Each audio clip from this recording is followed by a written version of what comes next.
The rusted mailbox stood like a gravestone in the Nevada desert, and when Sarah Martinez pulled the crumpled letter from inside, she had no idea she was holding the key to a fortune that outlaws had died protecting, or that powerful men would kill to keep buried. The blazing August sun beat down mercilessly as Sarah's battered Honda Civic coughed to a stop beside what was supposed to be her salvation. 3 months of sleepless nights, 2 jobs, and a stack of unpaid bills had led to this moment. Standing before 2,000 acres of seemingly worthless desert scrubland she'd inherited from a great-aunt she'd never met. The ranch house, if it could even be called that, was a sun-bleached collection of weathered wood and rusted tin that looked like it might collapse if she sneezed too hard. Sarah's 8-year-old daughter Emma pressed her face against the car window, her dark eyes wide with disappointment. "Mom, is this really our new home?" The hope that had sustained them through the 3-day drive from their cramped apartment in Phoenix was rapidly evaporating in the desert heat. "It's going to be fine, sweetheart," Sarah lied, her voice catching slightly as she surveyed the desolation surrounding them. Sagebrush stretched endlessly in every direction, broken only by the occasional Joshua tree reaching toward the cloudless sky like a desperate prayer. The nearest neighbor was 15 miles away, and the tiny town of Cactus Springs, population 347, according to the faded road sign, offered little more than a gas station, a diner, and a post office that doubled as the town's social hub. Before we continue with Sarah's incredible journey, tell me in the comments where you're watching from. I love connecting with viewers from around the world. And if stories of ordinary people discovering extraordinary secrets inspire you, make sure you hit that subscribe button, because tomorrow I've got something that will absolutely blow your mind. The inheritance had seemed like a miracle when the lawyer's letter arrived 6 weeks ago. Sarah had been working double shifts at the diner while cleaning offices at night, barely keeping ahead of the rent and Emma's medical bills from her asthma treatments. The eviction notice was already taped to their door when she'd opened that official envelope with trembling fingers. "Miss Martinez," the letter had begun, "we regret to inform you of the passing of your great-aunt Dolores Vasquez. According to her will, you are the sole beneficiary of her property in Nevada, including the Vasquez Ranch and all contents therein." The lawyer, a Mr. Hendricks from Las Vegas, had explained that Dolores had been a recluse who'd lived alone on the ranch for over 40 years, surviving on a small pension and what little income the property generated from occasional mineral rights leases. What the letter hadn't mentioned was the crushing debt that came with the inheritance. The back taxes alone totaled $47,000, and the property was scheduled for county auction in 90 days if the debt wasn't settled. Sarah had liquidated everything, her car payment savings, Emma's college fund, even her grandmother's wedding ring, to scrape together enough money for the move and the first month's expenses. It was a desperate gamble, but staying in Phoenix meant certain eviction and possibly losing Emma to the system when Sarah couldn't provide stable housing.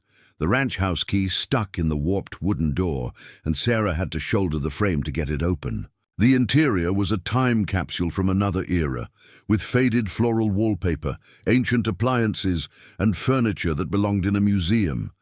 Dust motes danced in the shafts of sunlight streaming through windows so dirty they barely let in any light. The air was stifling and carried the musty smell of decades of neglect.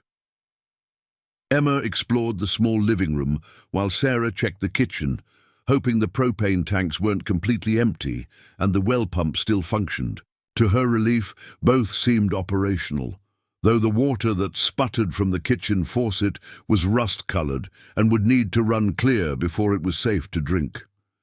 The refrigerator hummed to life when she plugged it in, and the ancient gas stove produced a blue flame when she turned the burner knob. "Mom, look at this," Emma called from what appeared to be a small office or den off the main living area. The room was lined with filing cabinets and cardboard boxes, with a heavy wooden desk dominating the center. Scattered across every surface were maps, newspaper clippings, and photographs that seemed to span several decades. Sarah joined her daughter and began examining the materials more closely. Many of the newspaper clippings were yellowed with age and focused on local history, mining booms, cattle ranching, and desert survival stories. But what caught her attention were the maps. Hand-drawn sketches of the surrounding area covered in red ink notations with X marks scattered across various locations and distance measurements written in a spidery handwriting. One photograph made Sarah's breath catch in her throat. It showed a young woman standing beside a 1930s Ford automobile, her dark hair styled in finger waves, and her clothes suggesting the Depression era. But it was the man beside her that made Sarah's pulse quicken. He was lean and dangerous looking, with the kind of cocky smile that suggested trouble followed him everywhere. Across the bottom of the photograph, someone had written in faded blue ink, D&C, Spring 1934. Sarah had grown up hearing stories about the infamous outlaws Bonnie Parker and Clyde Barrow from her grandmother, who'd lived through the Depression, and had always insisted that the notorious couple had connections to Nevada that the history books never mentioned. Could this photograph actually show Dolores with the legendary criminals? The resemblance between the woman in the photo and Sarah's own features was unmistakable. The same dark eyes, the same stubborn chin, the same slight build. More photographs revealed additional clues. Images of the ranch house in its early days, when it was clearly more prosperous and well-maintained. Pictures of cattle operations and what appeared to be mining equipment. And scattered throughout were more images of people Sarah didn't recognize, but who carried themselves with the desperate edge of folks living outside the law. As the afternoon shadows lengthened, Sarah continued her exploration of the house while Emma napped on the dusty sofa, exhausted from the heat and the long journey. In the master bedroom, she discovered more evidence of Dolores's obsession with local history. The entire wall was covered with newspaper articles about unsolved crimes from the 1930s, bank robberies that had never been conclusively attributed to specific gangs, and stories about missing money that had never been recovered. One article in particular caught Sarah's attention. It detailed a bank robbery in Carson City in 1934 that had netted the thieves nearly $200,000, equivalent to several $1 million in today's money. The robbery had all the hallmarks of Bonnie and Clyde's work, carefully planned, executed, with military precision, and carried out by a small group that vanished without a trace afterward. But unlike their other heists, this one had occurred during a period when the couple's whereabouts were unknown to law enforcement. The article mentioned that the stolen money had never been recovered and that investigators suspected it had been buried somewhere in the Nevada desert. What made Sarah's heart race was a handwritten note in the margin. They came through Cactus Springs 3 days after Carson City. D saw them. D knows. As evening approached, Sarah prepared a simple dinner from the canned goods she'd brought from Phoenix, her mind racing with possibilities. Could her great-aunt Dolores have actually encountered Bonnie and Clyde during their criminal career? Had they really buried stolen money somewhere on this seemingly worthless desert property? The evidence was circumstantial, but it painted a picture that was becoming increasingly difficult to dismiss. The isolation that had seemed so daunting that morning now felt charged with possibility. If there was even a chance that treasure was hidden somewhere on the ranch, it could solve all of Sarah's financial problems and provide the security she desperately needed for Emma's future.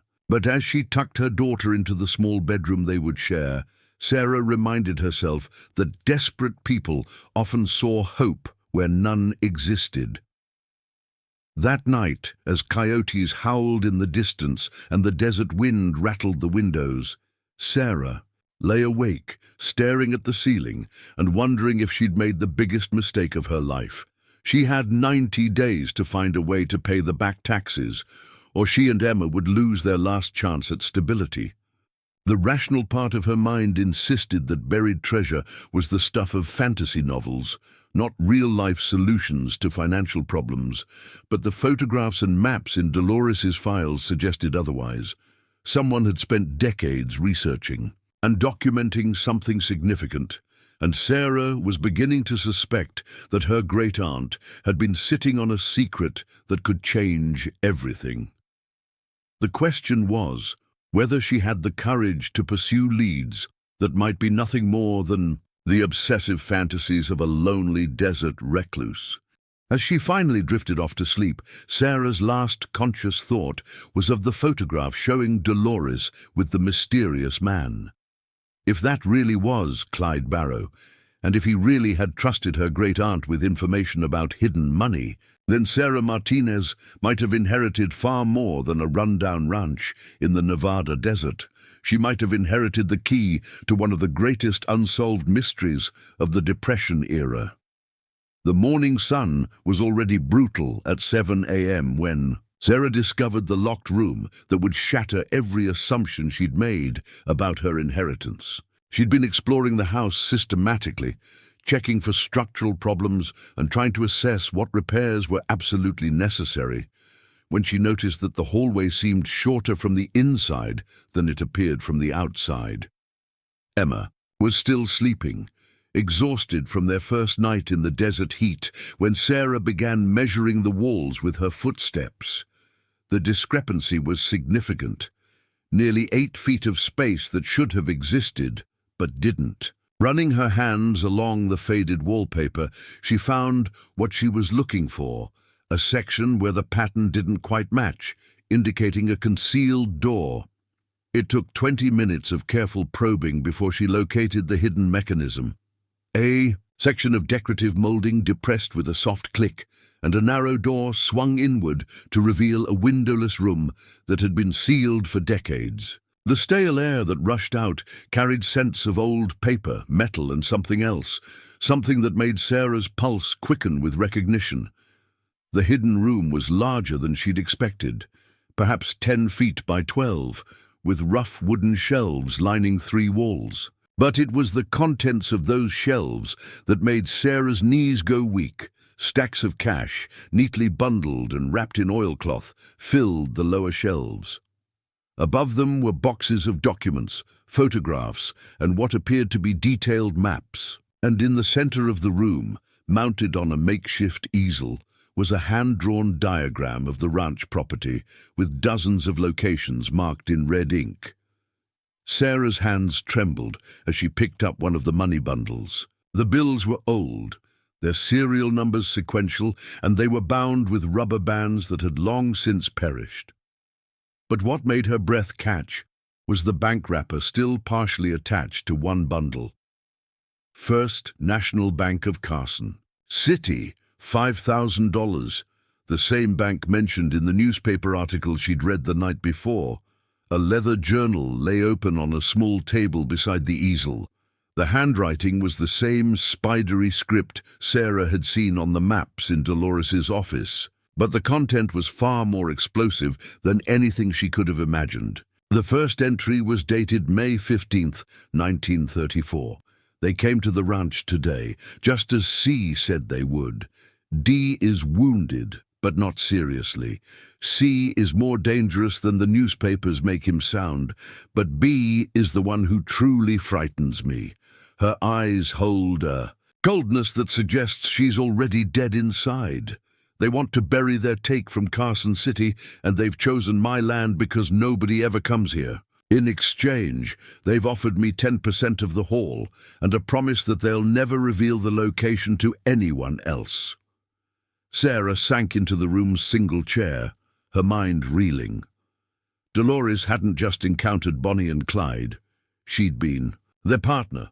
The journal entries continued, documenting a relationship that had lasted several months in 1934, during the period when law enforcement had lost track of the notorious couple. June 3rd, 1934. C returned alone today. Says they had to split up for safety. The law is closing in, and he needs to retrieve some of the buried money for supplies. He's marked 3 locations on my map where they've cached their hauls from various jobs. Says if anything happens to him, and B, I'm to wait 20 years before touching any of it. After 20 years, he figures the heat will be off, and it'll be safe to recover. The entries painted a picture of desperate criminals using the isolated ranch as a safe haven and storage facility. But what made Sarah's discovery even more incredible was the systematic documentation Dolores had maintained. She'd kept detailed records of every burial site, every amount cached, and every conversation with the outlaws. August 12th, 1934. Heard on the radio that they're dead, ambushed in Louisiana by federal agents. C never got the chance to come back for the money like he planned. I'm the only person alive who knows where it's all buried. Going to seal up this room and wait, just like C said I should. 20 years seems like forever, but I gave him my word. But Dolores had waited much longer than 20 years. According to the journal's final entries, she'd become increasingly paranoid about discovery, convinced that federal agents were still watching for anyone connected to the Barrow gang. She'd spent decades researching and planning, mapping out the exact locations of multiple burial sites across the ranch property. March 10th, 1989. It's been 55 years since they died, and I'm still too afraid to dig up the money. Every time I think about it, I remember those cold eyes and wonder if the curse that followed them might follow anyone who touches their blood money. But I can't bring myself to destroy the maps either. Someone should know the truth about what happened here. Sarah realized she was hyperventilating and forced herself to breathe slowly. The implications were staggering. If Dolores's documentation was accurate, there were potentially millions of dollars in stolen money buried across the ranch property. Money that had been sitting untouched for nearly 90 years, waiting for someone brave enough or desperate enough to claim it. A sound from the main house made Sarah freeze. Emma was calling for her, awake and probably confused by the unfamiliar surroundings.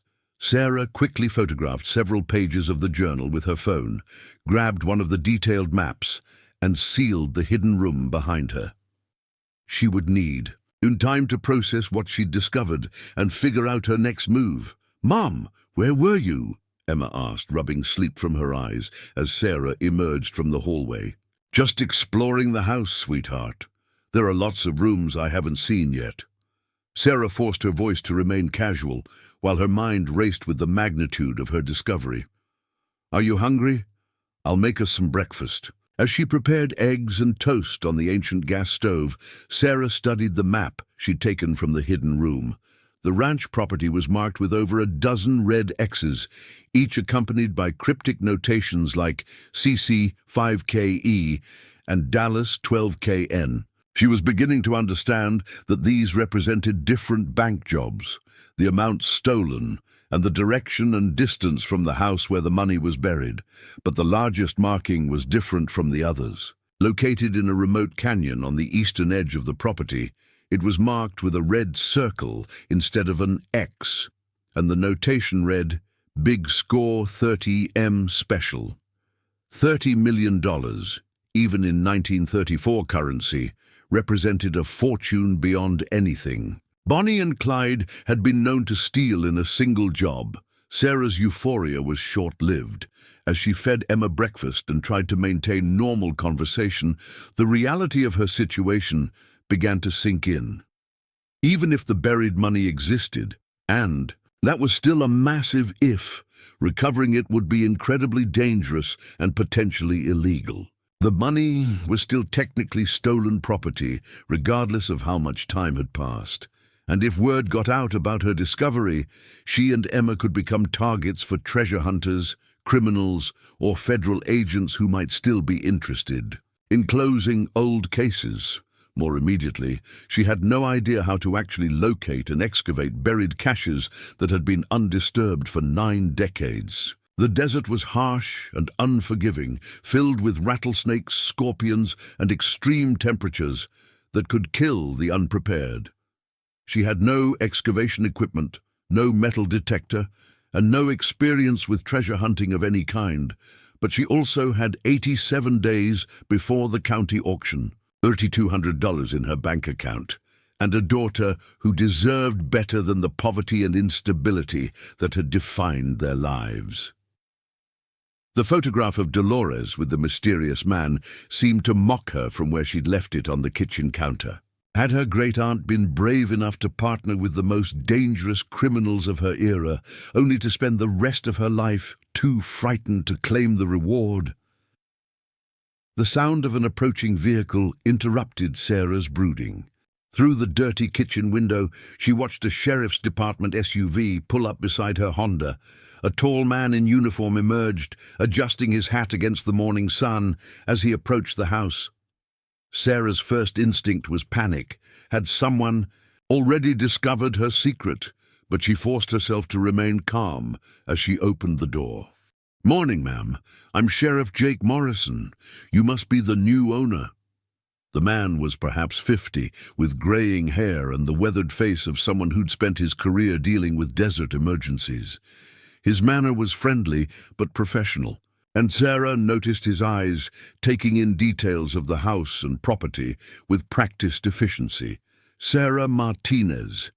This is my daughter Emma." Sarah stepped onto the porch, closing the door behind her to prevent the sheriff from seeing into the house. "Is there a problem?" "No problem at all. Just checking in on new residents. It's easy to get into trouble out here if you're not familiar with desert living." Sheriff Morrison's gaze swept across the property, taking in the rundown buildings and Sarah's obviously limited resources. "Mind if I ask what brings you to our little corner of nowhere?" Sarah explained about the inheritance, keeping her story simple and focusing on her hopes of making a fresh start. Sheriff Morrison listened with the practiced attention of someone who'd heard many similar stories, most of which didn't end well. "Dolores was quite a character," he said when Sarah finished. "Lived out here for 40-some years, kept to herself mostly. Friendly enough when she came to town for supplies, but she always seemed like she was carrying some kind of secret. Made folks curious, you know how small towns are." The comment sent a chill down Sarah's spine.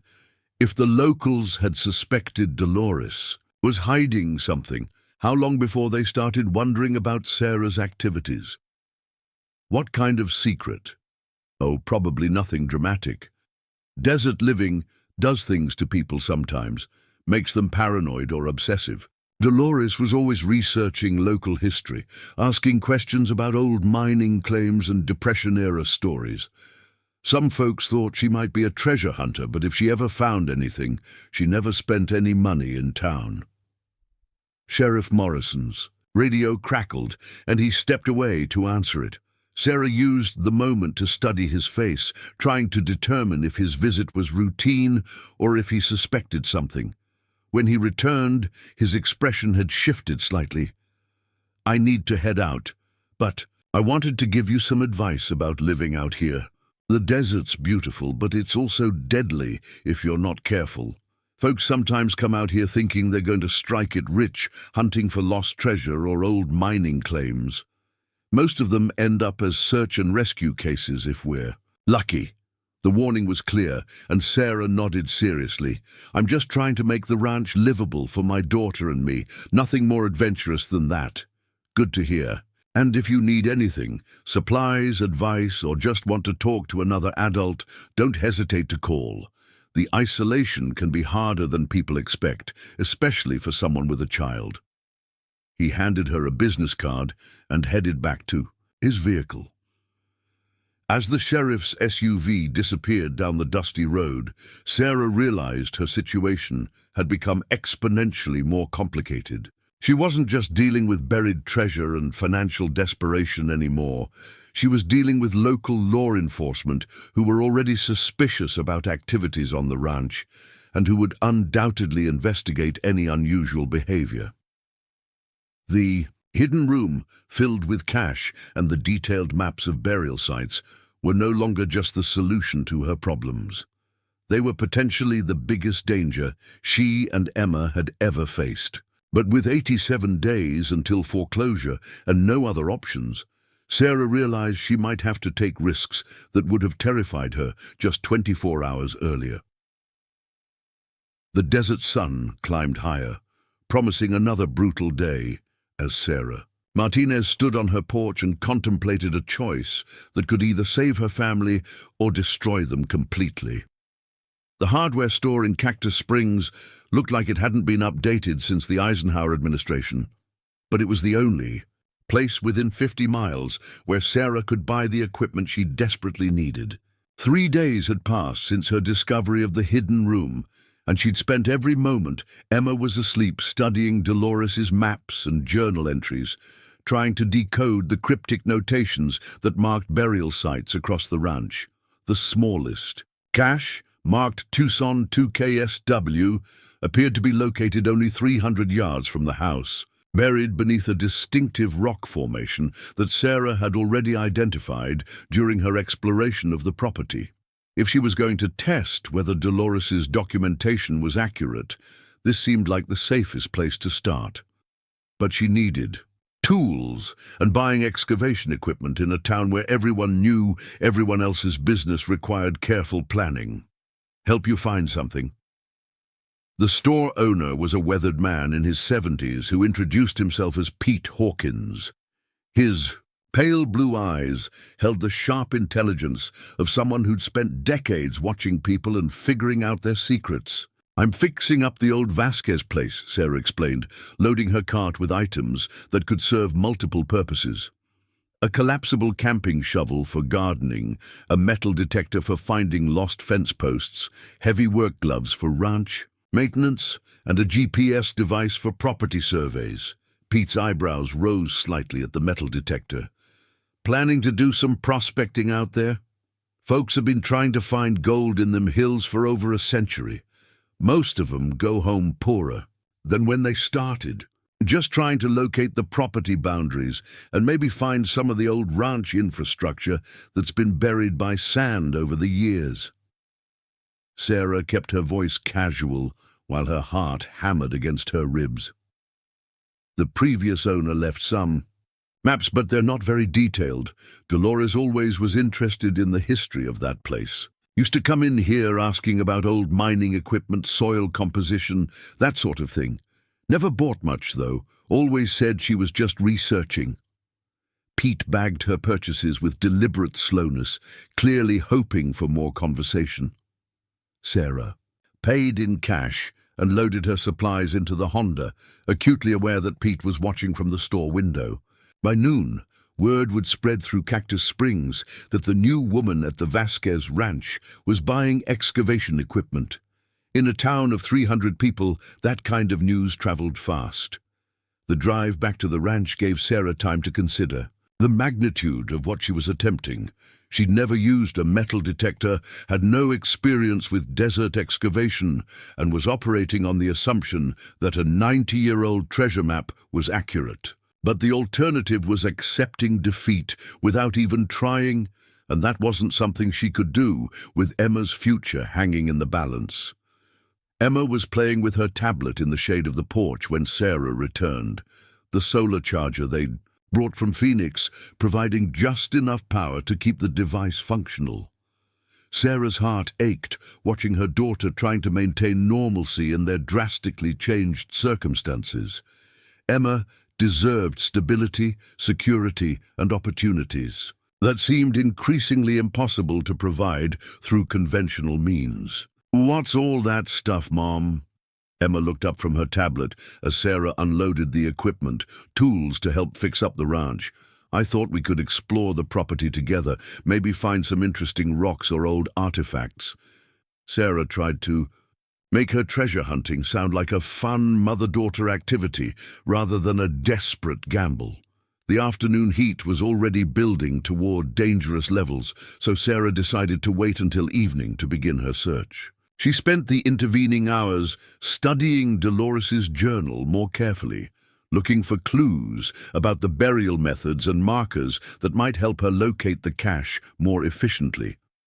One passage particularly caught her attention. C is meticulous about his hiding spots, always 3 feet down, always wrapped in oilcloth, always marked with 2 stones stacked in a specific pattern. Says if you know what to look for, you can find the money. If you don't, you'll dig holes forever and never get close. As the sun began to set, painting the desert in shades of amber and crimson, Sarah gathered her equipment and headed toward the rock formation marked on Dolores's map. Emma insisted on coming along, treating the expedition like an adventure rather than the life-or-death gamble Sarah knew it to be.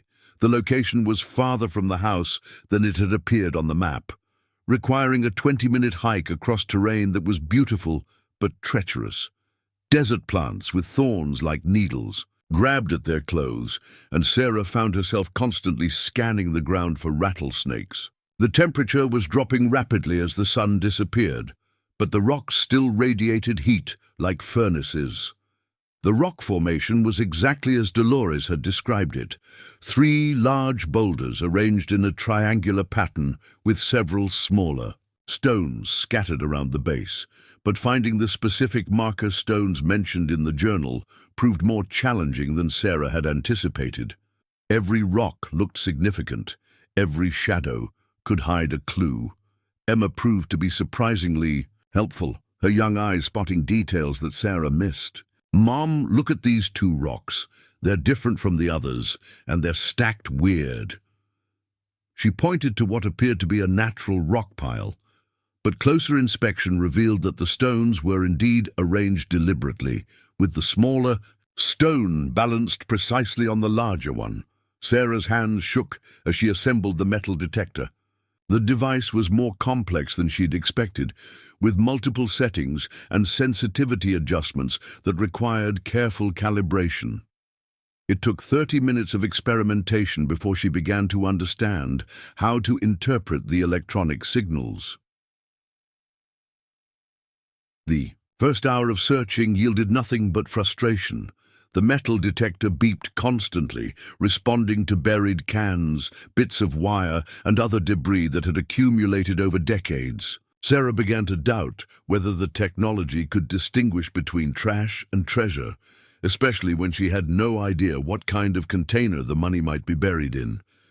Emma grew bored with the treasure hunting and began collecting interesting rocks, her enthusiasm for the adventure gradually waning as the desert darkness deepened around them. Sarah was on the verge of giving up for the night when the metal detector produced a different kind of signal, deeper, more sustained, and stronger than the random pings she'd been hearing.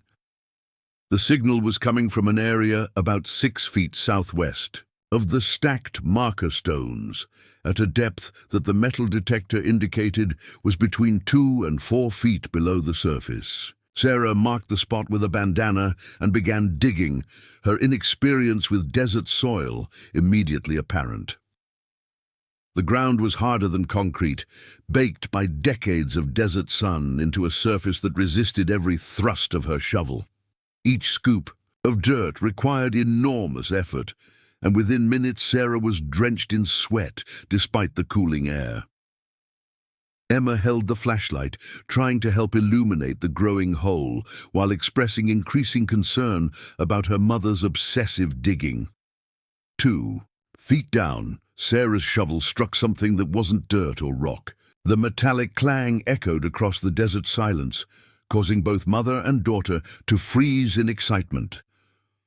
Sarah carefully cleared away the remaining soil, revealing the corner of what appeared to be a metal box, wrapped in deteriorated oilcloth, just as Dolores's journal had described. "What is it, Mom?"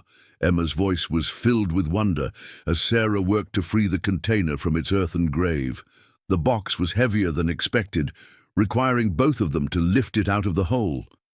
Under the beam of the flashlight, the container looked like a military surplus ammunition box, its olive drab paint faded, but the metal still sound.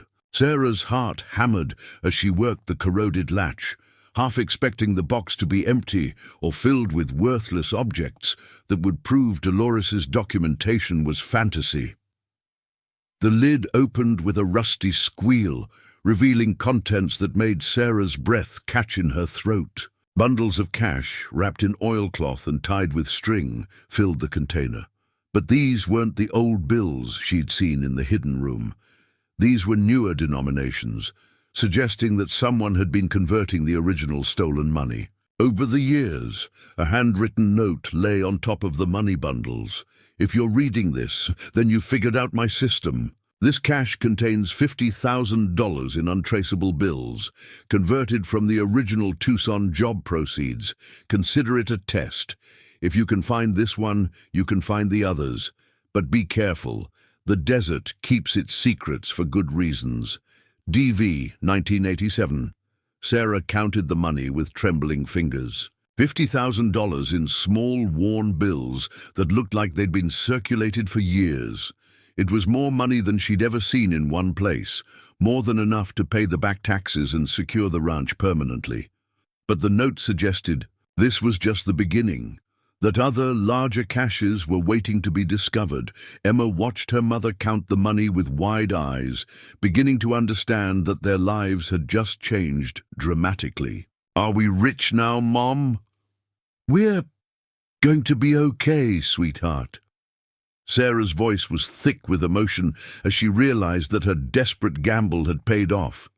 But even as relief flooded through her, she felt the weight of new challenges settling on her shoulders. The money solved their immediate financial crisis, but it also created problems she hadn't anticipated. How could she explain a sudden influx of cash without raising suspicions? How many other people knew about Dolores's treasure maps? And what would happen if word got out that she'd found buried money on the ranch property? The drive back to the house was tense with unspoken possibilities. Sarah's mind raced through scenarios and contingencies, trying to plan her next moves carefully. The money needed to be hidden securely until she could figure out how to use it without attracting attention. The remaining cash locations needed to be investigated systematically, and most importantly, she needed to maintain the appearance of normal behavior while secretly conducting one of the most significant treasure hunts in Nevada history. That night, after Emma fell asleep, Sarah returned to the hidden room and compared her discovery with Dolores's documentation. The amount matched perfectly, confirming that the journal entries were accurate and the remaining burial sites were likely legitimate. But she also found additional notes that chilled her blood. November 15th, 1992. Someone has been asking questions about the ranch in town. Pete Hawkins mentioned that a man from Las Vegas wanted to know about Dolores's research activities and whether she'd ever found anything valuable. I told Pete I was just interested in local history, but I think the man suspected more. Need to be more careful. The secret has stayed buried for 60 years, but there are still people who remember the old stories. Sarah realized that she wasn't the first person to suspect treasure might be hidden on the ranch property. Other people had been watching, waiting, and investigating for decades. Her activities at the hardware store had probably already attracted attention from those same interests. But as she secured the $50,000 in the hidden room alongside Dolores's original cash, Sarah felt a determination she'd never experienced before. She'd proven that the treasure was real, that her family's salvation was literally buried beneath their feet. The remaining caches represented financial security beyond anything she'd dared imagine. Tomorrow, she would begin planning her approach to the larger burial sites, starting with the mysterious big score cache that promised $30 million. It would be dangerous, probably illegal, and certainly the most audacious thing she'd ever attempted. But for the first time since arriving in Nevada, Sarah Martinez felt like she was in control of her family's destiny. The black sedan had been parked on the ridge overlooking the ranch for 3 days. its occupants watching Sarah's every move through high-powered binoculars. She'd first noticed it Tuesday morning while hanging laundry on the makeshift clothesline. Behind the house, a dark speck against the desert landscape that hadn't been there the day before. By Wednesday, she was certain someone was conducting surveillance on her property. Sarah's discovery of the first cache had given her family immediate financial breathing room, but it had also marked the beginning of a nightmare she hadn't anticipated. The $50,000 was safely hidden in Dolores's secret room, but Sarah hadn't dared use any of it yet. Converting buried treasure into legitimate income required careful planning, and she was beginning to understand that she wasn't the only person interested in the ranch's hidden secrets. The phone call came Thursday morning while Emma was practicing her reading on the front porch. Sarah had been studying Dolores's maps, trying to determine which cache to investigate next, when the ancient rotary phone in the kitchen began ringing. The sound was so unexpected that it made her jump. She hadn't even realized the phone service was still connected. Ms. Martinez. The voice was smooth, professional, with just a hint of threat underlying the polite tone. My name is Vincent Caruso. I represent certain interests that have been monitoring your activities at the former Vasquez property. Sarah's blood ran cold. I'm sorry. Who is this? I think you know exactly who I am, Ms. Martinez. More importantly, I know who you are and what you've been doing on that property. We need to meet. I don't know what you're talking about. Sarah tried to keep her voice steady while her mind raced through possible responses. I'm just trying to fix up an inherited property.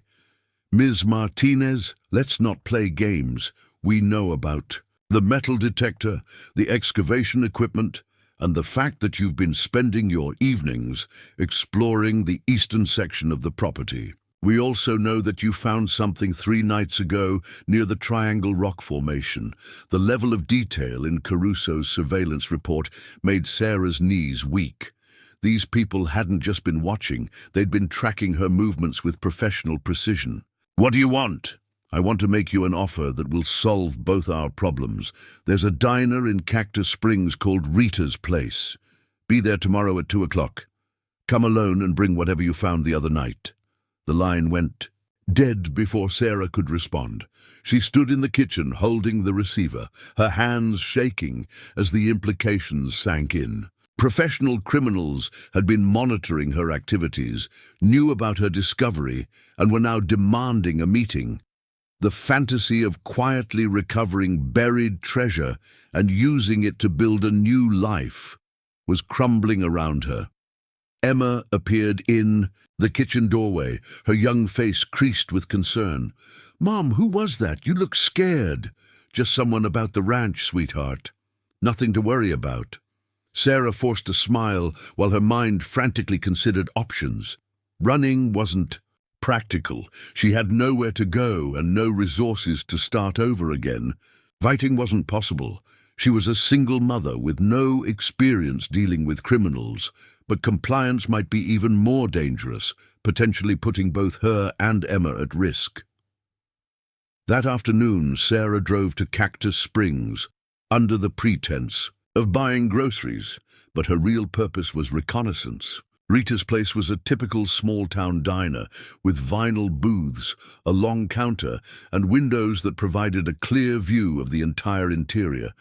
Not the kind of place where violence was likely to occur, but also not somewhere she could escape easily if things went wrong.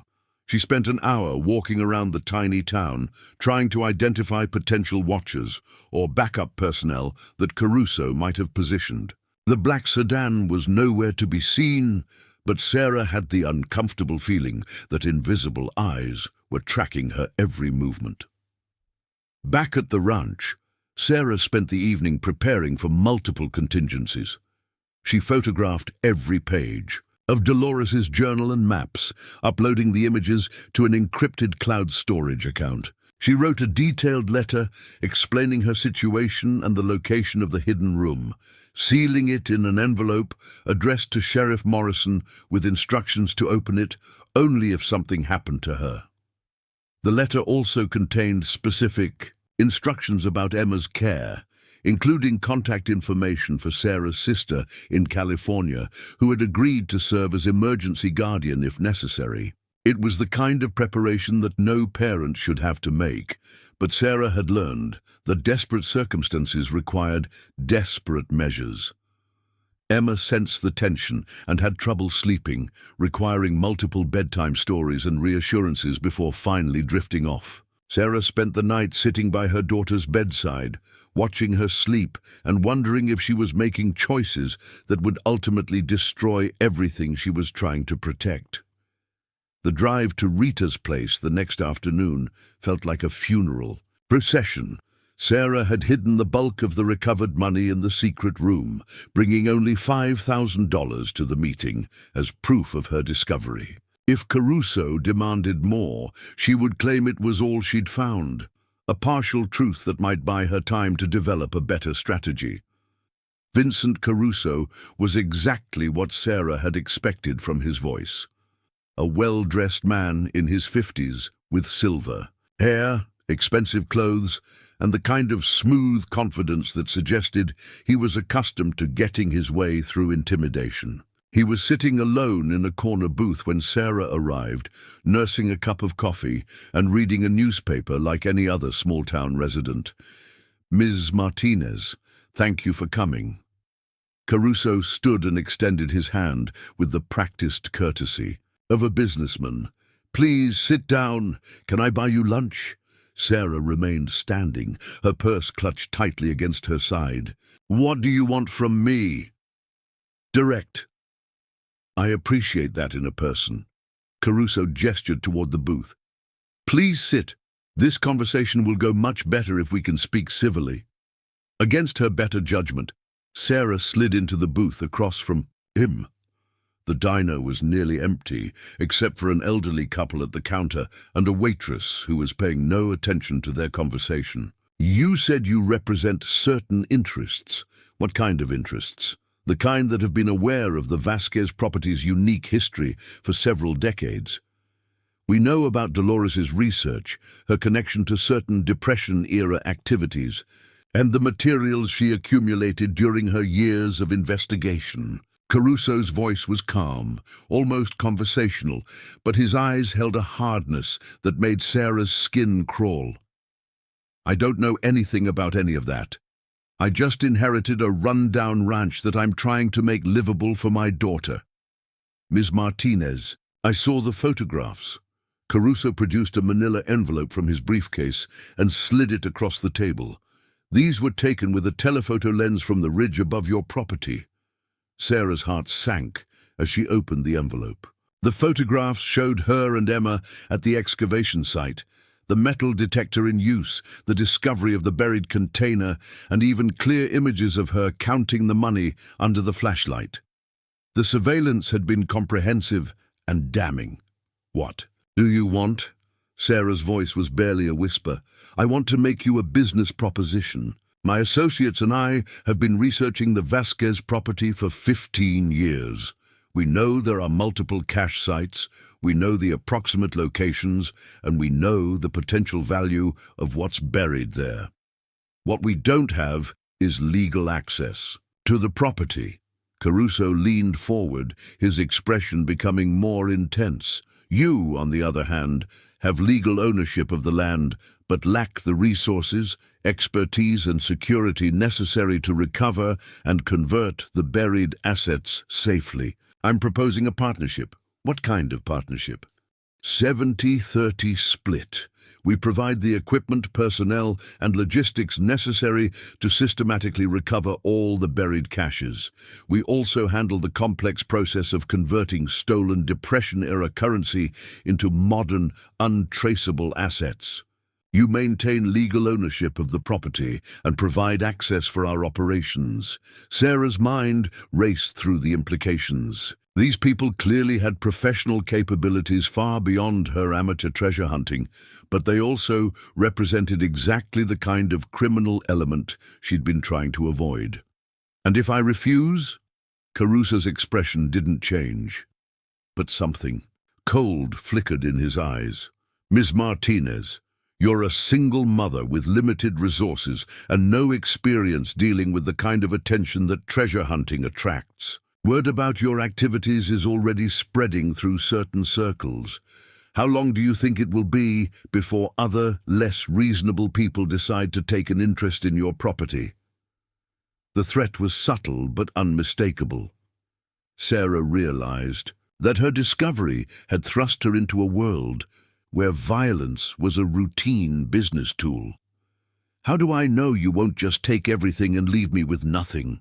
Because we need you to maintain legitimate ownership of the property. The land, titles, the legal access, the cover story, all of that requires your continued cooperation. Killing you would create problems we don't need.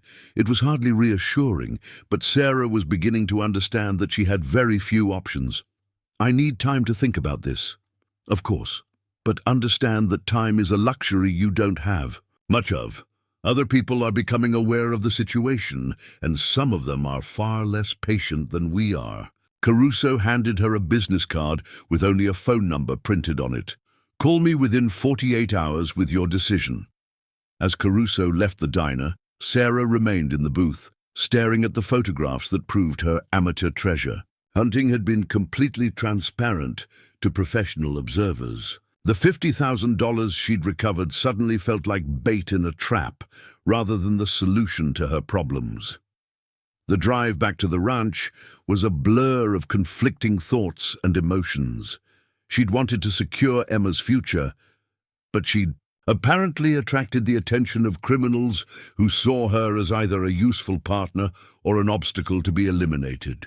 The buried treasure that had seemed like salvation was becoming the source of dangers she'd never imagined. That evening, as Sarah tucked Emma into bed, her daughter asked a question that cut straight to the heart of Sarah's dilemma. "Mom, are we in trouble? You seem scared all the time now." Sarah looked into her daughter's trusting eyes and realized that every choice she made from this point forward would determine not just their financial future, but their physical safety. The treasure hunt had begun as a desperate attempt to save her family. Now it was threatening to destroy them. "We're going to be fine, sweetheart. Mommy just has some important decisions to make." But as Sarah lay awake that night, listening to the desert wind howl around the house and wondering if Caruso's associates were still watching from the darkness, she realized that being fine might require choices that went against everything she'd believed about right and wrong. The buried treasure was real, but so were the people who would kill to claim it. And Sarah Martinez was caught in the middle, with 48 hours to decide whether to become a criminal's partner or a victim of her own discovery.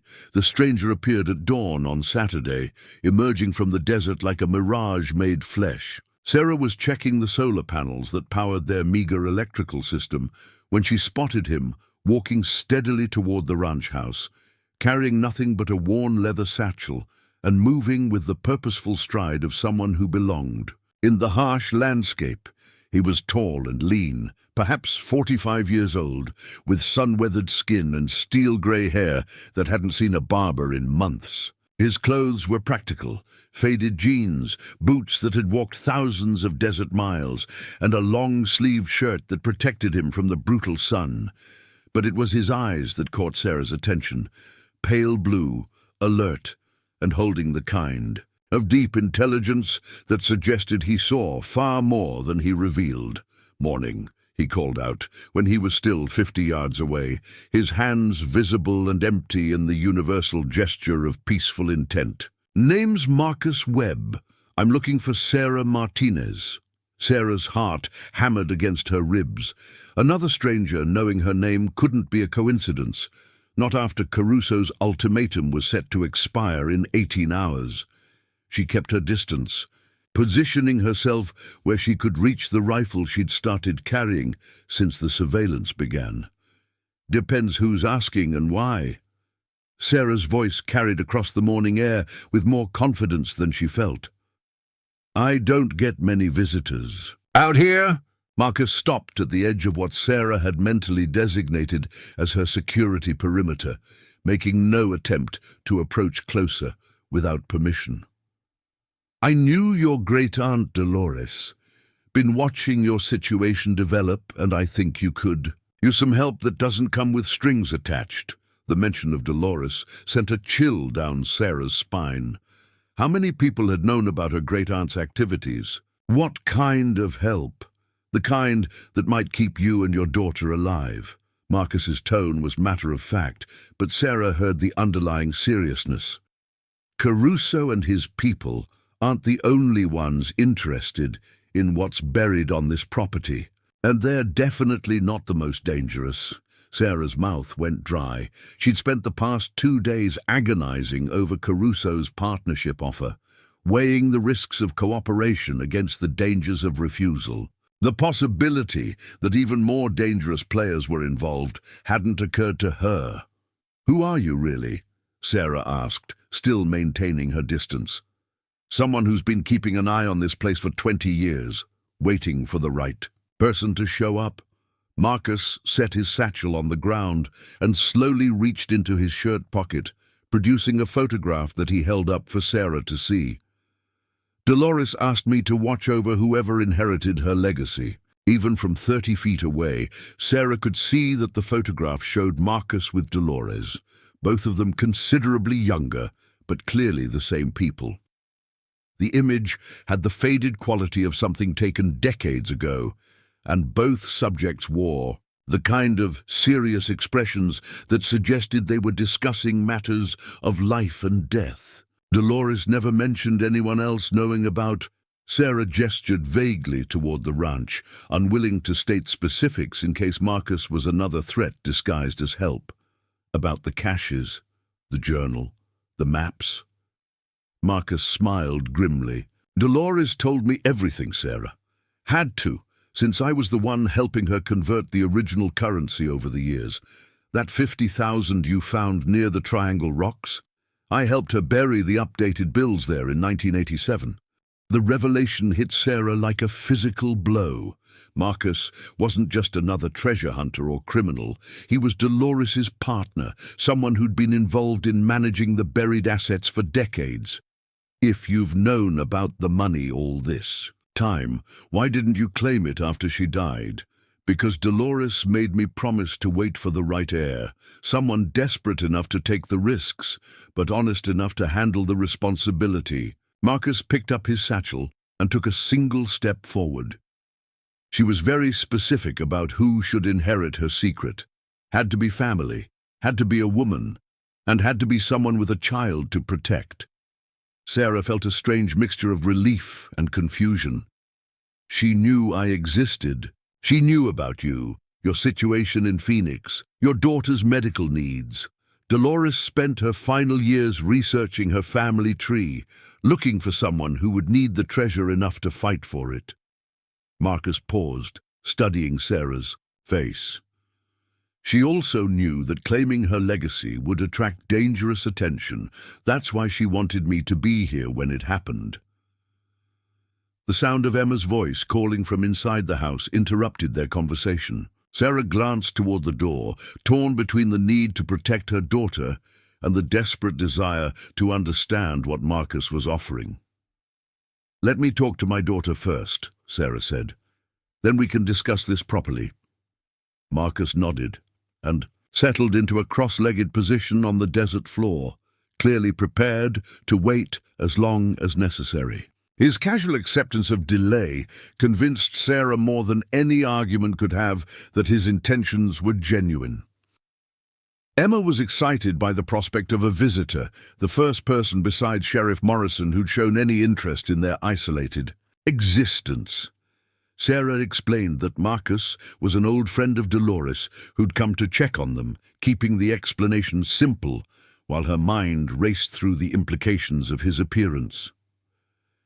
When Sarah returned to the yard, Marcus had spread a detailed topographical map on the ground, weighted down with stones against the desert wind. The map showed the ranch property with far more precision than anything Sarah had seen in Dolores's materials, including elevation contours, water sources, and what appeared to be updated cache locations.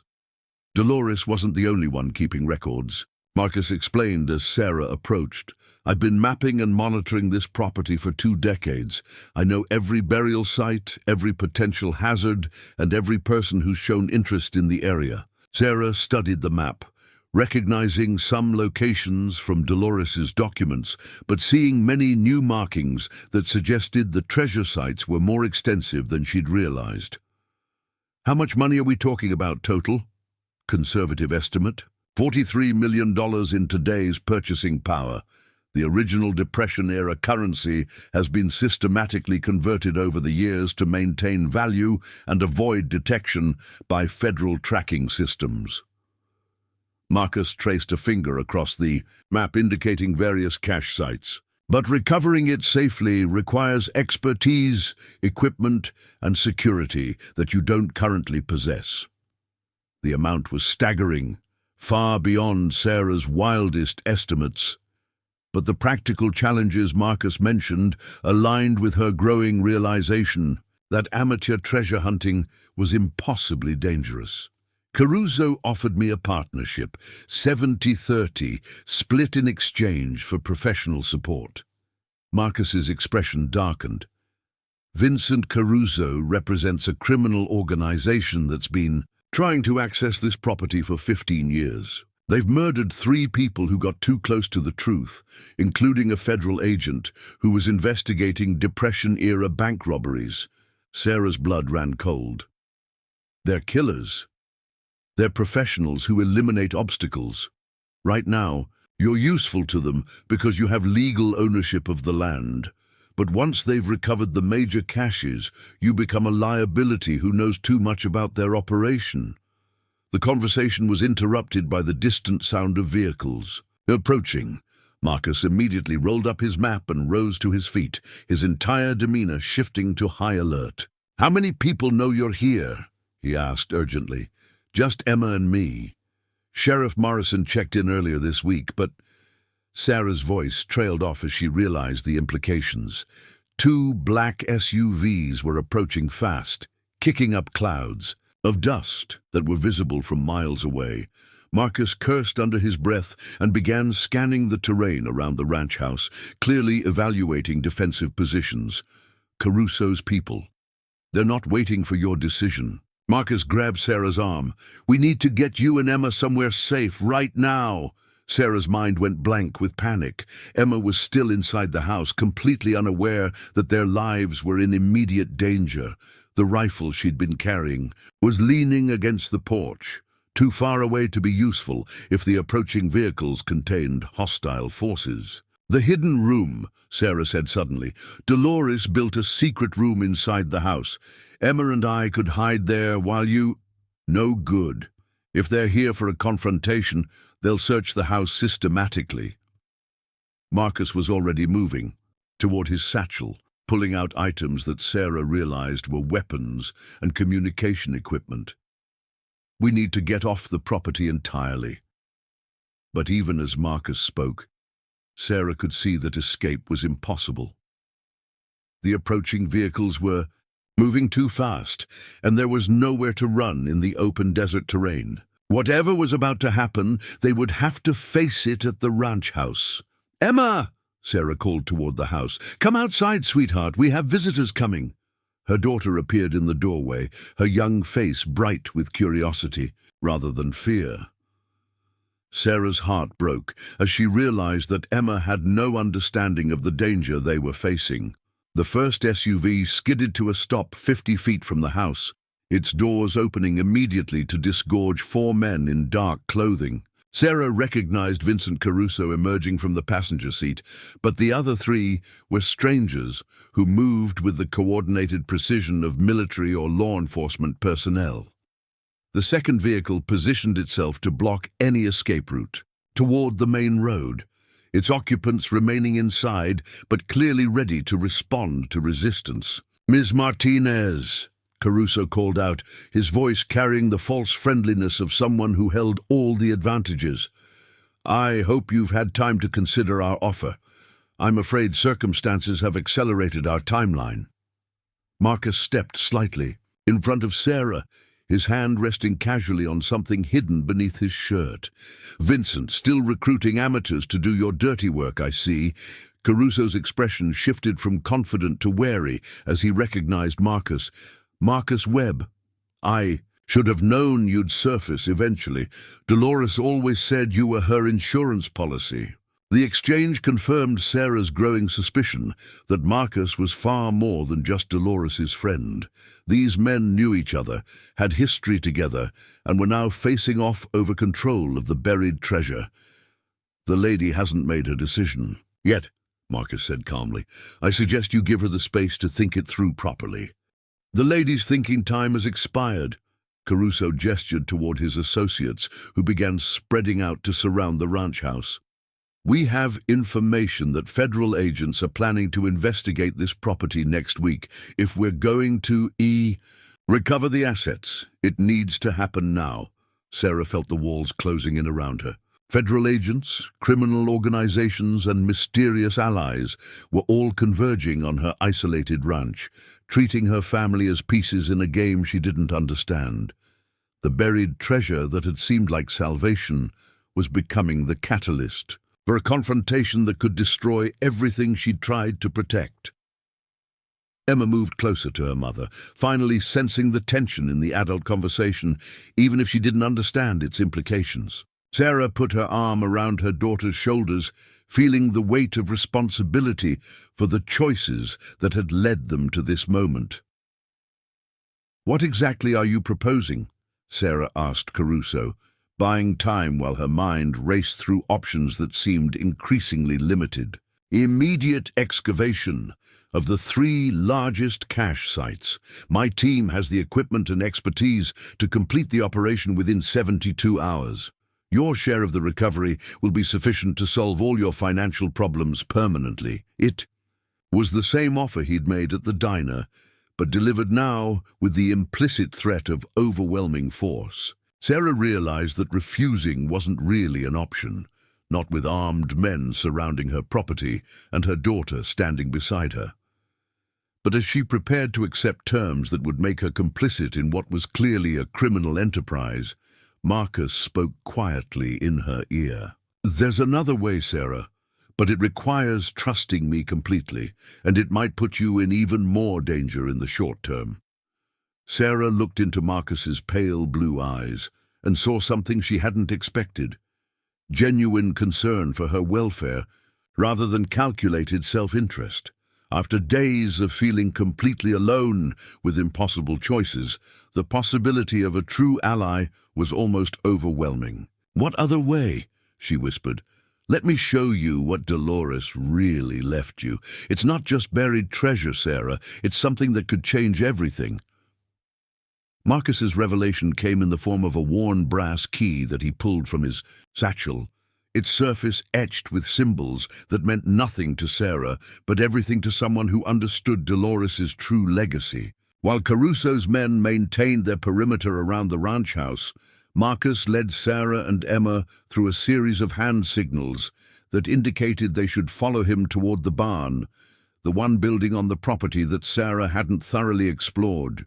"The hidden room in the house was just the beginning," Marcus whispered, as they walked casually toward the weathered structure, Emma skipping between them with the innocent obliviousness of childhood.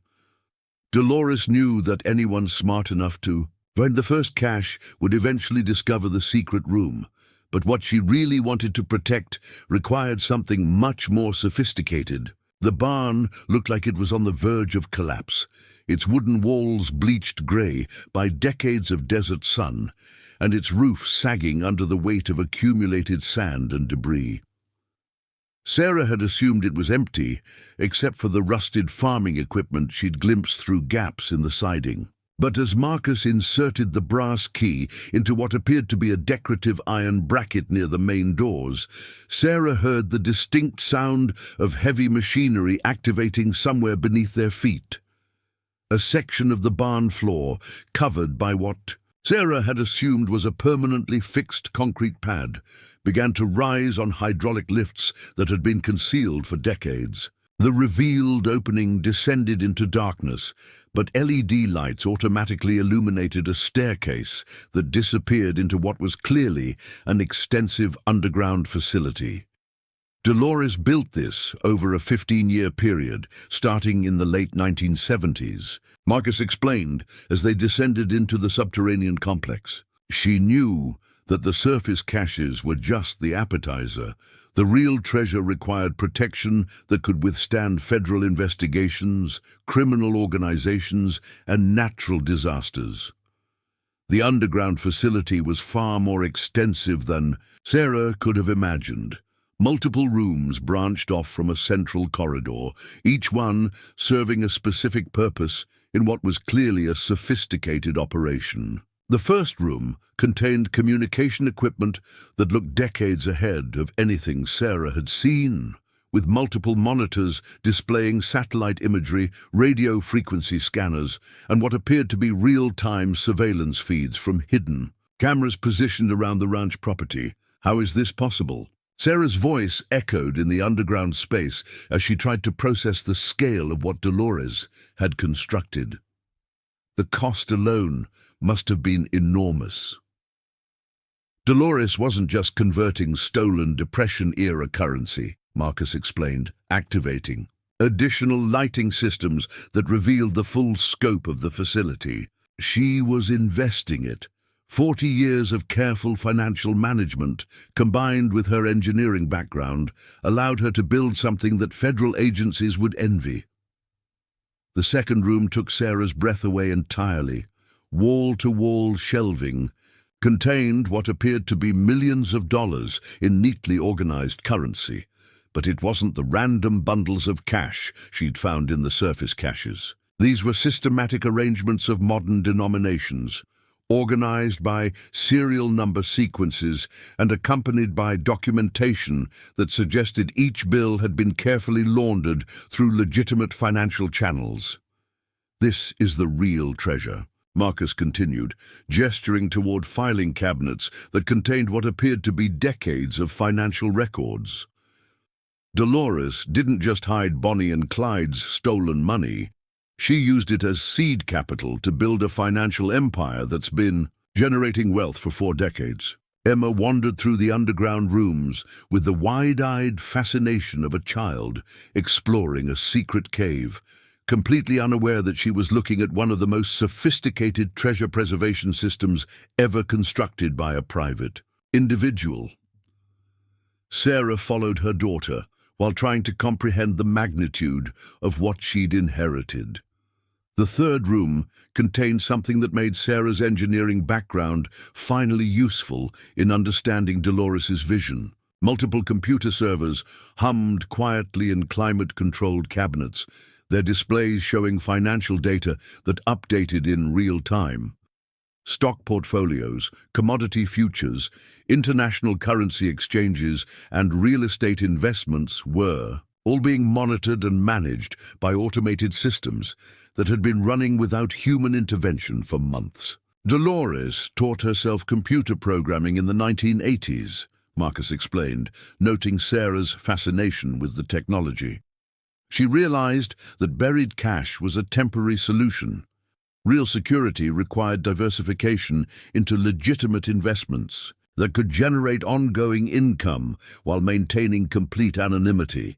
A thick folder on the central desk contained documentation that made Sarah's hands shake as she read through it. Investment accounts worth over $200 million, all registered to shell corporations that trace back to the Vasquez Ranch through layers of legal entities that would be nearly impossible for authorities to unravel. Dolores hadn't just preserved stolen money. She'd built a financial empire that operated entirely within legal boundaries while maintaining complete secrecy. The surface caches were bait, Sarah realized, understanding Dolores's strategy for the first time. Anyone who found the buried money would assume that was the extent of the treasure. Exactly. Criminal organizations like Caruso's group would waste years excavating holes in the desert, fighting over a few $1 million in buried cash, while the real fortune remained completely secure underground. Marcus accessed one of the computer terminals, bringing up financial reports that showed the investment portfolio's performance over the past decade. The returns have been averaging 12% annually, completely legitimate income that pays all the property taxes and maintenance costs while continuing to grow the principal. The implications were staggering. Sarah had inherited not just buried treasure, but a sophisticated financial operation that generated more income in a year than most people earned in a lifetime.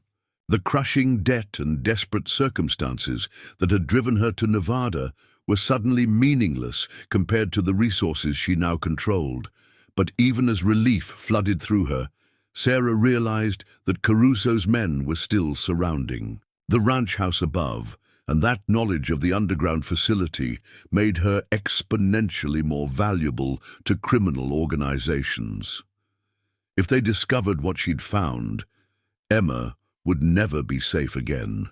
"How do we get out of this situation with Caruso?" Sarah asked, studying the surveillance monitors that showed the armed men maintaining their positions around the property. "We give them what they came for," Marcus replied, activating systems that Sarah hadn't noticed before. The surface caches, the buried money, even the cash from the hidden room in the house.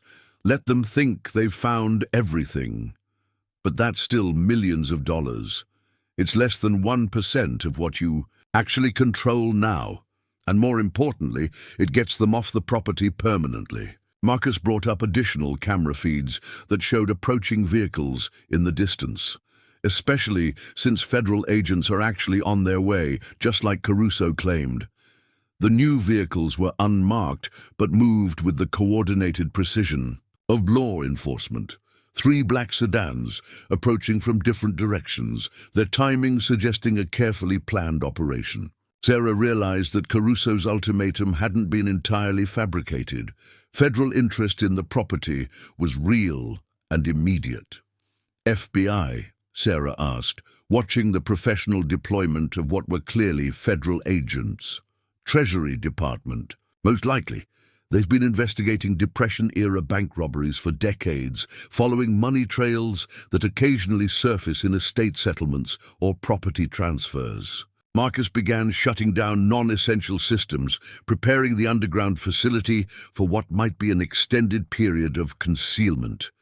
Your inheritance filing probably triggered automated alerts in their database. The timing couldn't have been coincidental.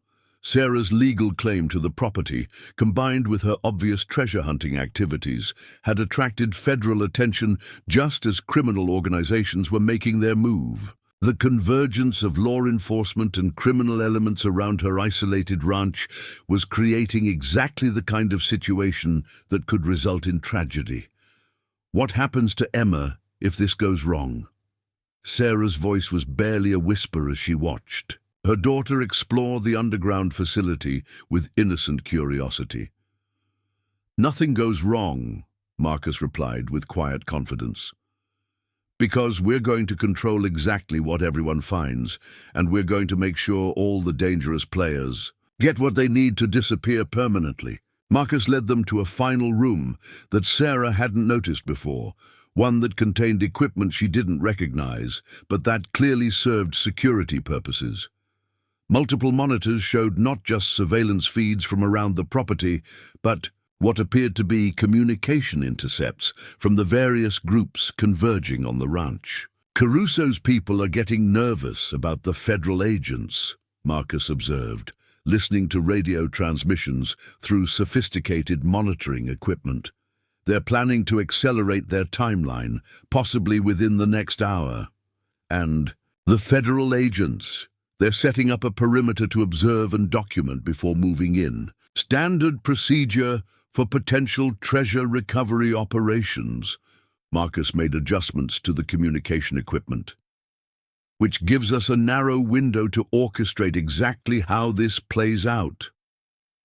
Sarah was beginning to understand that Marcus wasn't just Dolores's friend or partner. He was someone with extensive experience in exactly these kinds of complex operational situations. His calm competence in the face of converging threats suggested military or intelligence background that he hadn't mentioned. "Who are you really, Marcus?" Sarah asked directly. "Someone who spent 20 years in Army intelligence before Dolores recruited me to help manage her financial operations. She needed someone who understood security, operations, and how to stay invisible from both criminal and federal investigations." Marcus looked at Sarah seriously. "And someone who could ensure that her chosen heir would be able to claim her legacy safely." The final piece of Dolores's plan became clear. She hadn't just accumulated wealth and built security systems. She'd recruited a protector with the skills necessary to navigate the dangerous transition when her chosen heir finally appeared. Every aspect of Sarah's situation had been anticipated and planned for decades in advance. "What do you need me to do?" Sarah asked, finally accepting that her survival and Emma's future depended on trusting Marcus completely. "Follow my lead, stick to the script we develop, and remember that everyone above ground is going to see exactly what we want them to see." Marcus began activating systems that would seal the underground facility completely, making it undetectable even to sophisticated federal scanning equipment. By tomorrow morning, Vincent Caruso will have his buried treasure. The federal agents will have closed their investigation, and you'll be the legitimate owner of a rundown ranch that nobody will ever bother again.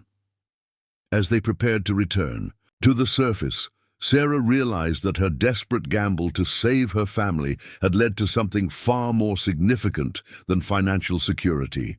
She'd discovered that she was part of a legacy that spanned generations, protected by someone who dedicated decades of his life to ensuring its preservation.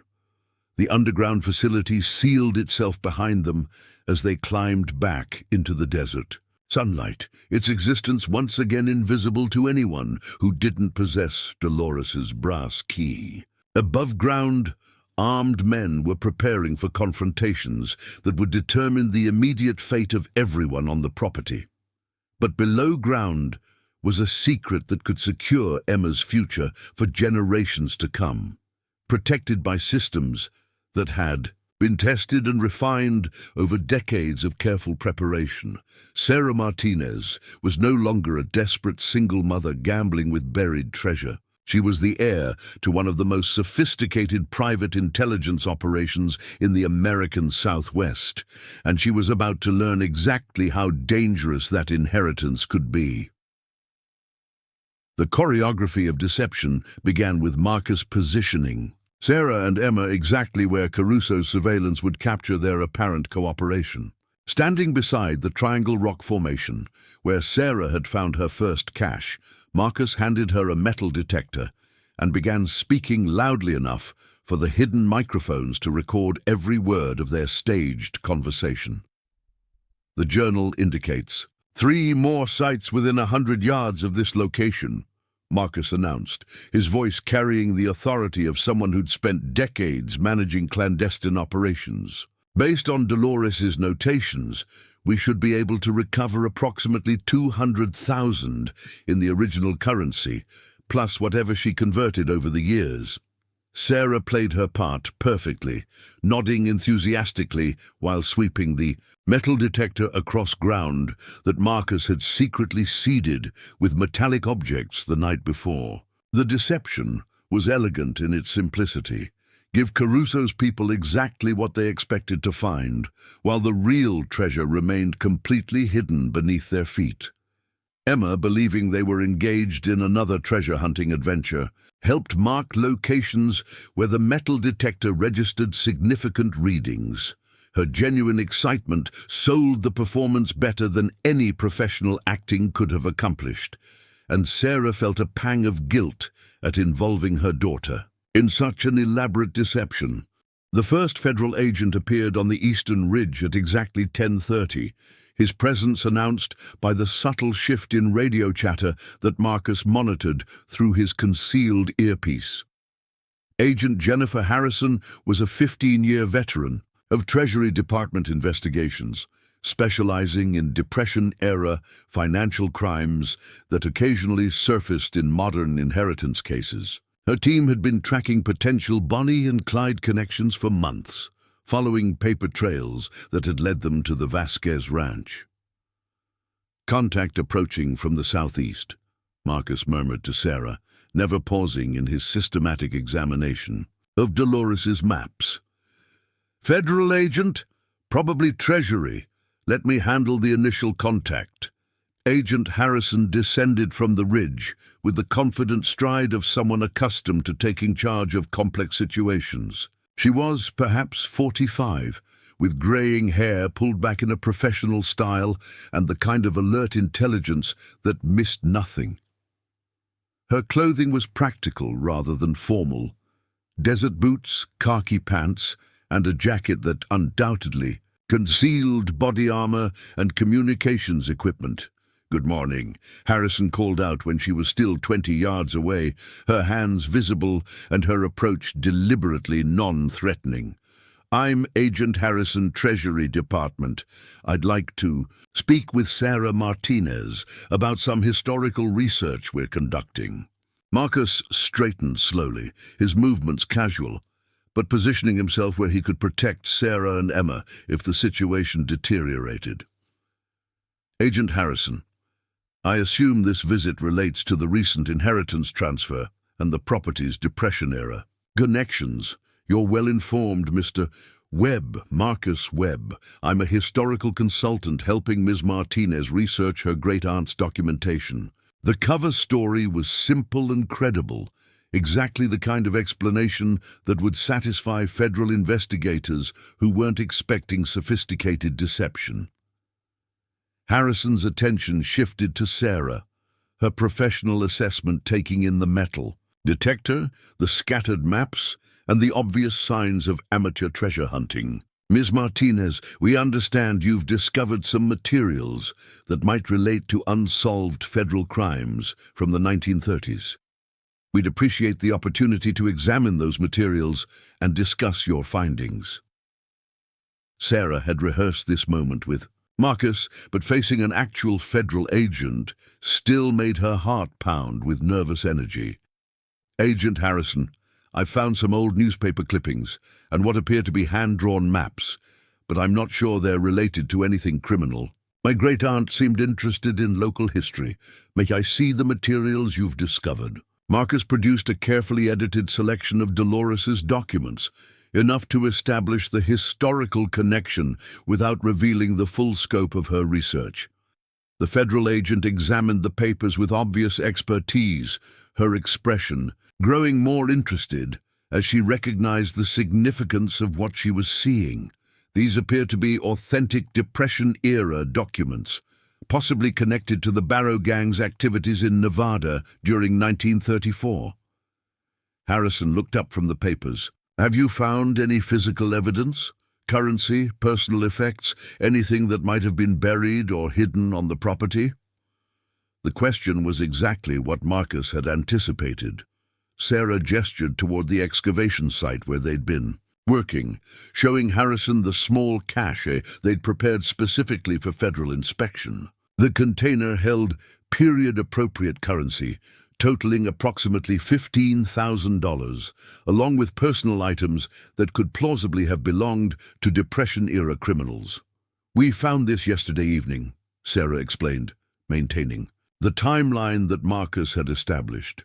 "The amount seems consistent with what your typical bank robbery might have yielded in 1934. Harrison examined the recovered materials with professional thoroughness, photographing everything and making detailed notes. Her assessment confirmed what Marcus had hoped. The federal agents were satisfied that they'd discovered a minor historical cache rather than a major treasure operation. But the careful choreography was interrupted by the sudden appearance of Vincent Caruso and his associates, who emerged from concealment with the coordinated precision of a military operation. 4 armed men surrounded the federal agent while Caruso approached with the confident swagger of someone who believed he held all the advantages. "Agent Harrison," Caruso said pleasantly, as if encountering federal law enforcement during a criminal operation was perfectly normal. I wasn't expecting Treasury Department involvement in our little historical research project. Harrison's hand moved instinctively toward her weapon, but she was clearly outnumbered and had been caught off guard by the sudden appearance of armed civilians. "Mr. Caruso, your presence here is an interesting coincidence." "Not a coincidence at all. Ms. Martinez and I have been discussing a business arrangement related to the historical materials she's discovered." Caruso's tone remained conversational, but his positioning blocked Harrison's most direct escape routes. "I'm sure we can resolve any federal concerns through proper channels." Marcus recognized the subtle threat in Caruso's words and began implementing contingency plans that he'd developed for exactly this scenario. The convergence of federal agents and criminal organizations around the ranch had created a volatile situation that could explode into violence unless carefully managed. "Agent Harrison," Marcus said calmly, "perhaps we should continue this conversation at a more appropriate time. Ms. Martinez has a young daughter to consider, and this situation seems to be growing more complex than anyone anticipated." But Harrison was a seasoned federal agent who dealt with criminal organizations before. Rather than retreating, she stepped forward and addressed Caruso directly. "Mr. Caruso, I'm conducting a legitimate federal investigation. Any interference with that investigation constitutes obstruction of justice." "Agent Harrison, I'm simply protecting my business interests in this property's historical assets. Ms. Martinez and I have been negotiating a partnership agreement that would ensure proper academic study of any discovered materials." Caruso's explanation was smooth and professional, exactly the kind of cover story that could confuse jurisdictional boundaries. The standoff was interrupted by Emma, who wandered into the middle of the tense confrontation with the innocent curiosity of a child who didn't understand that adults were preparing for potential violence. Her presence immediately changed the dynamics of the situation, as none of the armed professionals wanted to be responsible for endangering a young girl. "Mom, who are all these people?" Emma asked, looking around at the collection of federal agents and armed civilians who had suddenly appeared on their isolated ranch. "Are they here to help us find more treasure?" Sarah's heart clenched as she realized that her daughter was standing in the middle of a confrontation that could turn deadly within seconds. Every choice she'd made since discovering Dolores's legacy had led to this moment, where Emma's safety depended on the restraint of people who killed for a living. "They're just visitors, sweetheart," Sarah managed to say, her voice surprisingly steady despite the terror that was threatening to overwhelm her. "Why don't you go back to the house and work on your reading?" But Emma's presence had given Marcus the opening he needed to implement his most dangerous gambit. Moving with casual confidence that belied the deadly tension of the situation, he approached Caruso and spoke in a voice that carried absolute authority. "Vincent, we need to discuss the operational parameters of this situation.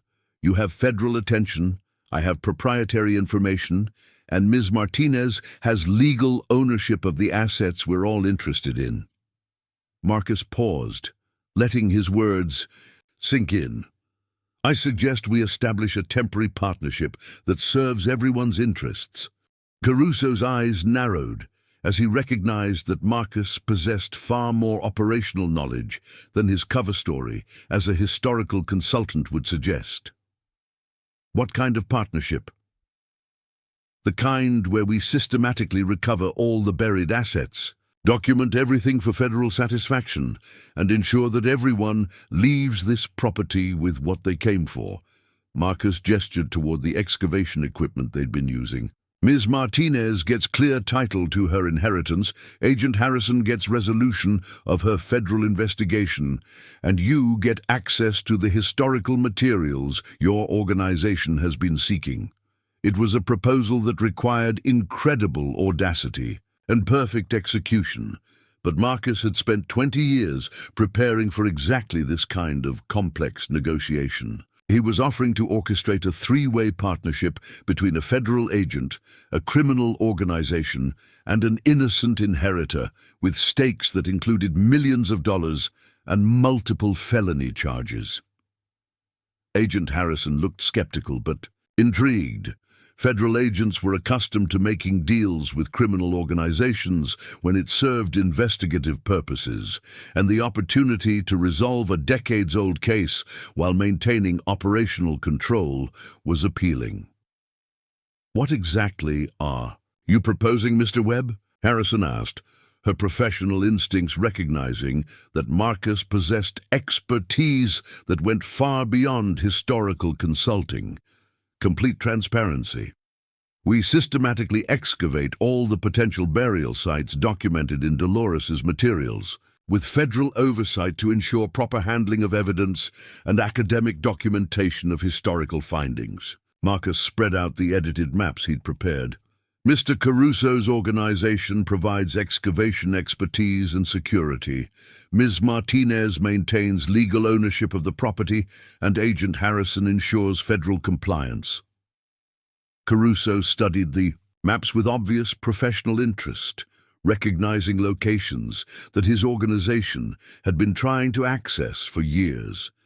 But he also understood that Marcus was offering something far more valuable than buried treasure: legitimate cover for what would otherwise be criminal excavation activities. "What guarantees do we have that this partnership will be honored by all parties?" Caruso asked, his question directed as much toward Agent Harrison as toward Marcus. "Federal oversight ensures compliance with all applicable laws," Harrison replied carefully. "Any recovered materials would be processed through proper evidentiary channels, with appropriate consideration for historical significance and property rights."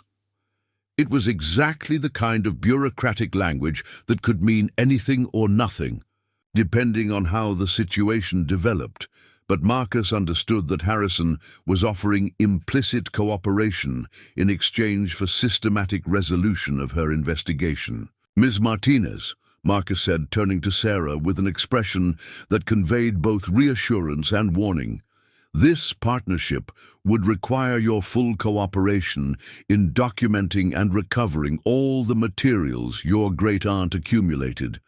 Are you prepared for that level of commitment?" Sarah looked around at Emma, who was watching the adult conversation with fascination rather than fear, and realized that her daughter's future was being negotiated by people who operated in a world far more dangerous than anything she'd imagined.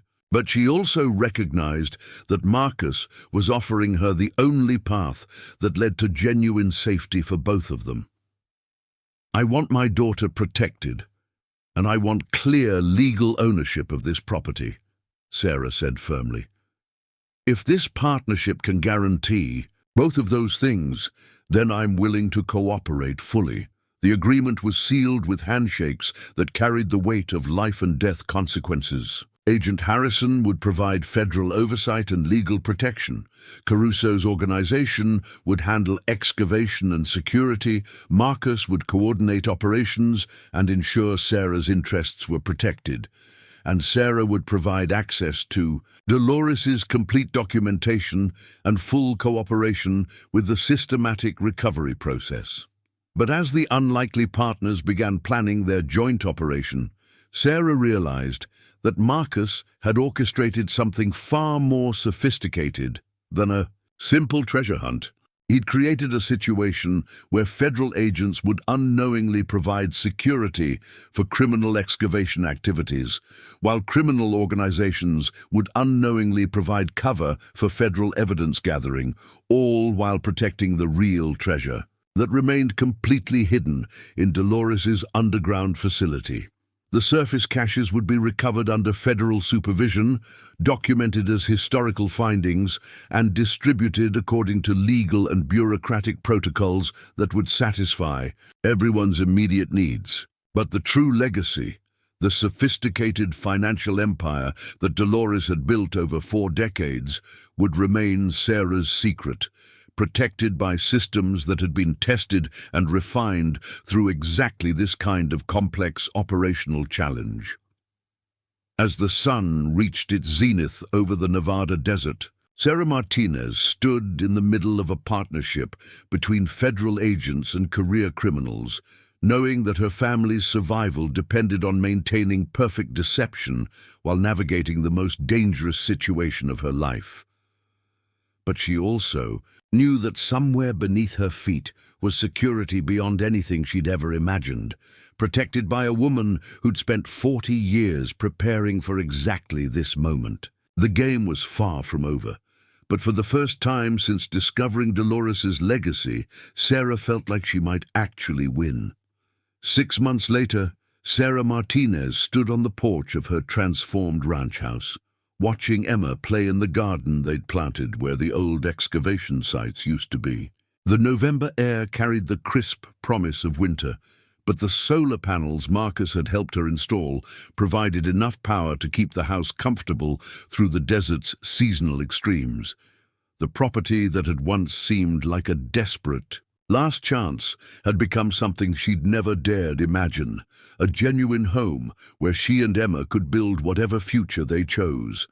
The federal criminal partnership that Marcus had orchestrated had concluded exactly as he'd predicted. Agent Harrison's Treasury Department investigation had officially closed with the recovery of approximately $340,000 in Depression-era currency, personal effects, and documentation that provided satisfying resolution to several unsolved cases. From the 1930s, the findings had been significant enough to justify the federal resources invested, but modest enough to avoid attracting additional attention from other agencies or criminal organizations.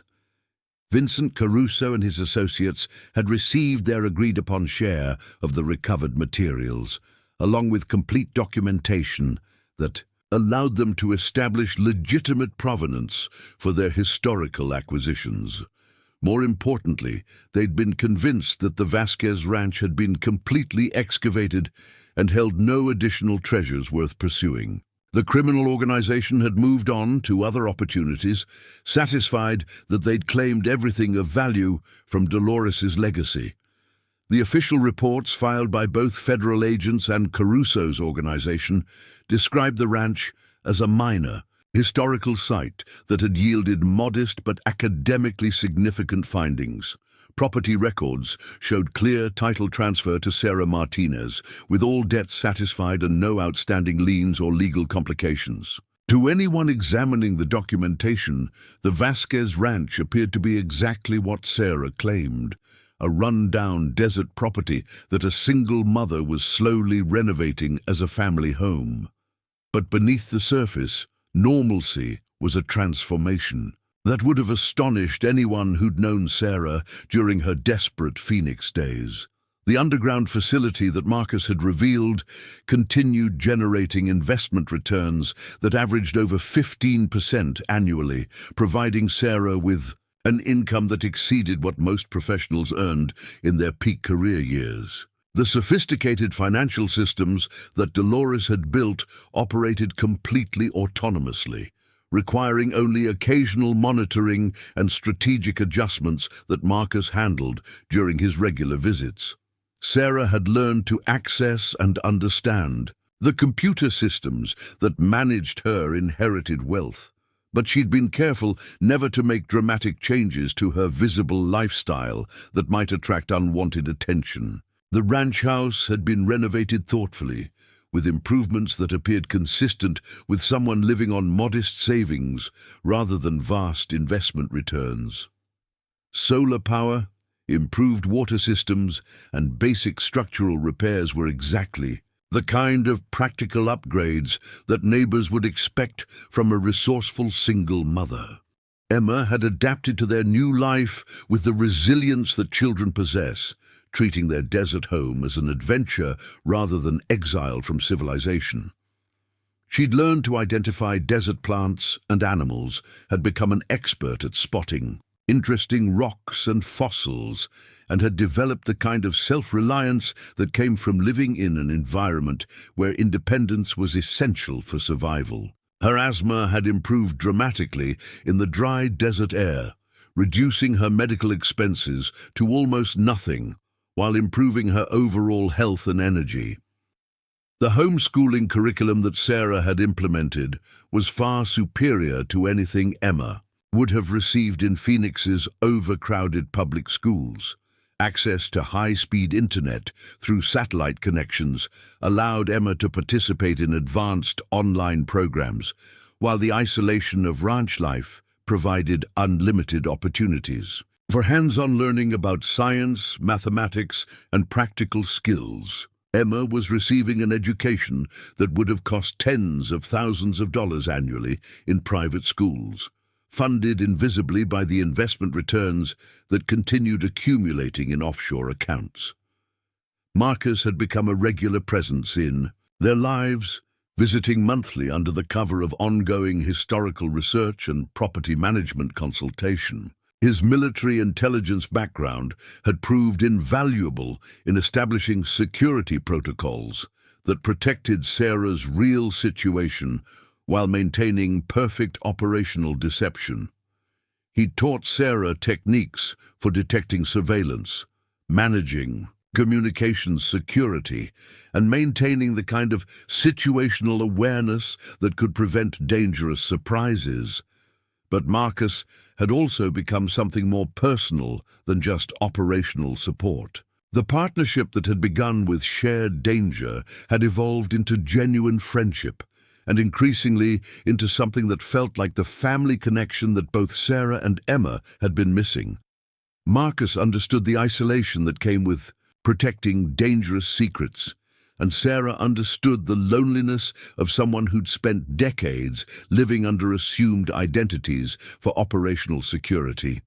Their relationship had developed slowly and carefully, with both of them aware that romantic entanglements could compromise the security systems that protected Emma's future. But by autumn, Marcus was spending more time at the ranch than his supposed consulting work required, and Emma had begun referring to him as Uncle Marcus, with the casual affection of a child who'd found the father figure she'd never known. The financial reports that Sarah reviewed each month continued to astonish her with their scope and sophistication. Dolores's investment strategies had been far ahead of their time, utilizing international diversification, cryptocurrency early adoption, and alternative asset classes that most professional fund managers had only recently discovered. The portfolio now included everything from traditional stocks and bonds to rare earth minerals, startup technology companies, and real estate developments across 3 continents. More remarkably, the entire financial empire operated through legal structures that were completely transparent to tax authorities, while maintaining perfect anonymity for the beneficial owners. Dolores had anticipated modern financial surveillance systems by decades, creating ownership chains that satisfied all, reporting requirements while protecting the identities of the people who actually controlled the assets. Sarah's name appeared nowhere in connection with the investment accounts, but her genetic relationship to Dolores had been documented through legal channels that would withstand any conceivable investigation. The monthly income statements showed returns that averaged over $400,000 per month, money that accumulated in accounts that Sarah could access but had never needed to touch. Her lifestyle requirements were so modest, compared to her actual resources, that she'd never withdrawn more than a few $1,000s for emergency expenses. The vast majority of the investment returns were automatically reinvested, causing the underlying wealth to grow exponentially while maintaining complete security. But Sarah had learned that immense wealth brought responsibilities that went far beyond personal financial security. The investment portfolio included holdings in companies that employed thousands of people, research projects that could benefit millions, and charitable foundations that supported education and healthcare initiatives around the world. Dolores hadn't just accumulated money. She'd built a financial engine that generated positive impact on a scale that few individuals could match. The documentation that Marcus had helped Sarah understand included detailed instructions for managing these broader responsibilities.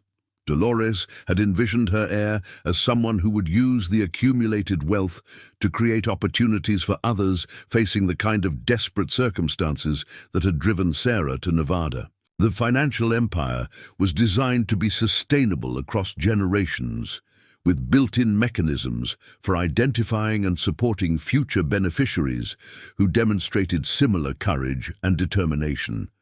Sarah had begun implementing Dolores's vision through carefully anonymous donations to organizations that supported single mothers, children's medical research, and educational programs for underprivileged students. The contributions were structured to appear as routine foundation grants rather than personal philanthropy, maintaining Sarah's operational security while channeling resources toward causes that resonated with her own experiences. Emma had unknowingly become part of this broader mission, participating in online tutoring programs that connected her with students from disadvantaged backgrounds around the world. Her desert ranch education was being shared with children who lacked access to quality schools, creating educational opportunities that multiplied the impact of Dolores's accumulated resources. Emma thought she was just making friends and helping with homework, but she was actually serving as a bridge between extreme wealth and educational inequality. The transformation in their circumstances had been so gradual and carefully managed that Sarah sometimes had to remind herself how desperate their situation had been just months earlier. The Phoenix apartment where they'd faced eviction seemed like a lifetime ago, as did the crushing anxiety of unpaid bills and uncertain futures. Emma barely remembered their old life, having adapted completely to the rhythms of ranch living, and the security of knowing that her mother was no longer stressed about money. But Sarah never forgot the lessons she'd learned during those desperate months. The wealth that now protected them had come through circumstances that could have easily resulted in tragedy, and the security they enjoyed depended on maintaining perfect deception about their true situation. She'd seen enough of Marcus's world to understand that immense resources always attracted dangerous attention, and that protecting Emma required constant vigilance, even when everything appeared peaceful. The anniversary of their arrival at the ranch approached like a milestone that marked not just their survival, but their complete transformation from victims of deception into inheritors of one of the most sophisticated private intelligence operations in American history. Sarah had scheduled a celebration that would acknowledge how far they'd come, while maintaining the appearance of modest circumstances that protected their operational security. Sheriff Morrison had become a regular visitor, stopping by monthly to check on the new residents who'd proven surprisingly capable of desert living. His visits were friendly and professional, but Sarah had learned to recognize the subtle signs that indicated he was gathering intelligence about their activities and circumstances. Marcus had assured her that Sheriff Morrison was exactly what he appeared to be, a competent law enforcement professional who was curious about new residents but had no hidden agenda. The local community in Cactus Springs had gradually accepted Sarah and Emma as permanent residents rather than temporary refugees from urban problems. Emma had made friends with children from nearby ranches, participating in informal educational cooperatives and social activities that provided normal childhood experiences within the constraints of rural isolation. Sarah had established connections with other single mothers who'd chosen desert living for various reasons, creating a support network that felt genuine while maintaining appropriate boundaries. Pete Hawkins at the hardware store had become an unofficial mentor, teaching Sarah practical skills for ranch maintenance while sharing decades of wisdom about desert survival and self-sufficiency. His friendship was entirely innocent, but Sarah had learned to appreciate how his knowledge supplemented the technical expertise that Marcus provided. Between them, she was acquiring the skills necessary to maintain perfect independence, regardless of what challenges the future might bring. The financial advisors who managed the visible aspects of Sarah's inheritance had been impressed by her conservative approach to spending and her focus on long-term sustainability rather than immediate gratification. They believed they were working with a cautious inheritor who was carefully managing a modest legacy, completely unaware that their client-controlled resources that exceeded the assets of most Fortune 500 companies. Their reports consistently praised Sarah's judgment and predicted continued financial stability based on her demonstrated responsibility. But the real measure of their transformation was Emma's development into a confident, capable young person who approached challenges with curiosity rather than fear. The desperate, anxious child who'd arrived at the ranch had been replaced by someone who understood that problems were opportunities to learn new skills and that security came from competence, rather than external protection. Emma was receiving an education in resilience that no traditional school could provide, preparing her for whatever responsibilities she might inherit from Dolores's legacy.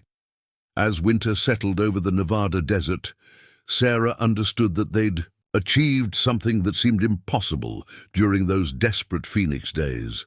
They'd found not just financial security, but genuine independence built on resources that could support their choices for generations to come.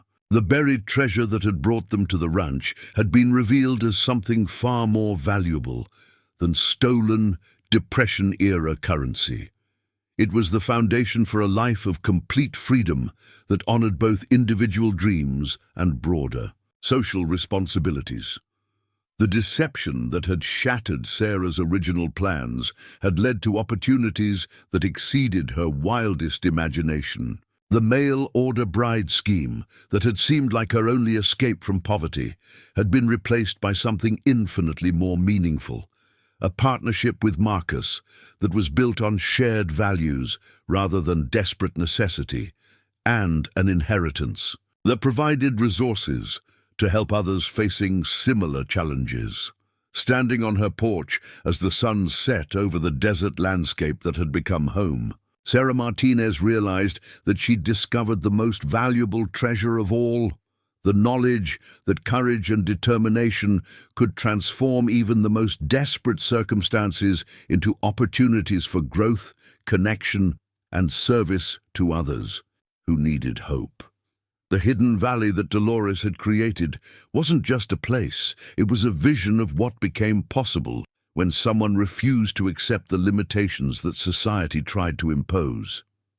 And now that vision belonged to Emma, who would grow up understanding that true security came not from hiding from the world, but from building the resources and capabilities necessary to change it for the better. The adventure that had begun with buried treasure had evolved into something far more significant, a legacy of independence, wisdom, and service that would continue growing long after the last of Bonnie and Clyde's stolen money had been forgotten by history. The call came on Emma's 10th birthday, 2 years after their lives had settled into the comfortable rhythm of desert prosperity and hidden wealth. Sarah was frosting the homemade cake she'd prepared for their quiet celebration when the encrypted satellite phone that Marcus had installed began ringing with the specific tone that indicated emergency contact. "Sarah, we need to talk immediately." Marcus's voice carried an urgency that made her blood run cold. "Federal agents are en route to your location, but these aren't Treasury investigators. This is something much more serious." Through the kitchen window, Sarah could see Emma playing with the new telescope they'd given her for her birthday, completely unaware that their carefully constructed security was about to be tested in ways they'd never anticipated. The past. 2 years had lulled Sarah into believing that their dangerous transition period was behind them, but Marcus's warning reminded her that immense wealth always attracted predators. "How much time do we have?" Sarah asked, her mind immediately shifting to the emergency protocols they'd rehearsed, but never expected to use. 20 minutes, maybe less. "This isn't a routine investigation, Sarah. Someone has connected dots that should have remained permanently separated." Marcus's background noise suggested he was driving fast across desert terrain. "Pack the priority items and activate the facility's lockdown procedures. I'm 10 minutes out." Sarah's hands moved automatically. Through the emergency checklist, they'd practiced dozens of times. Critical documents into the fireproof safe, computer systems secured and encrypted, all evidence of their true financial situation removed from areas that federal agents might search. The birthday cake sat forgotten on the counter as she prepared for the possibility that they might need to abandon everything they'd built.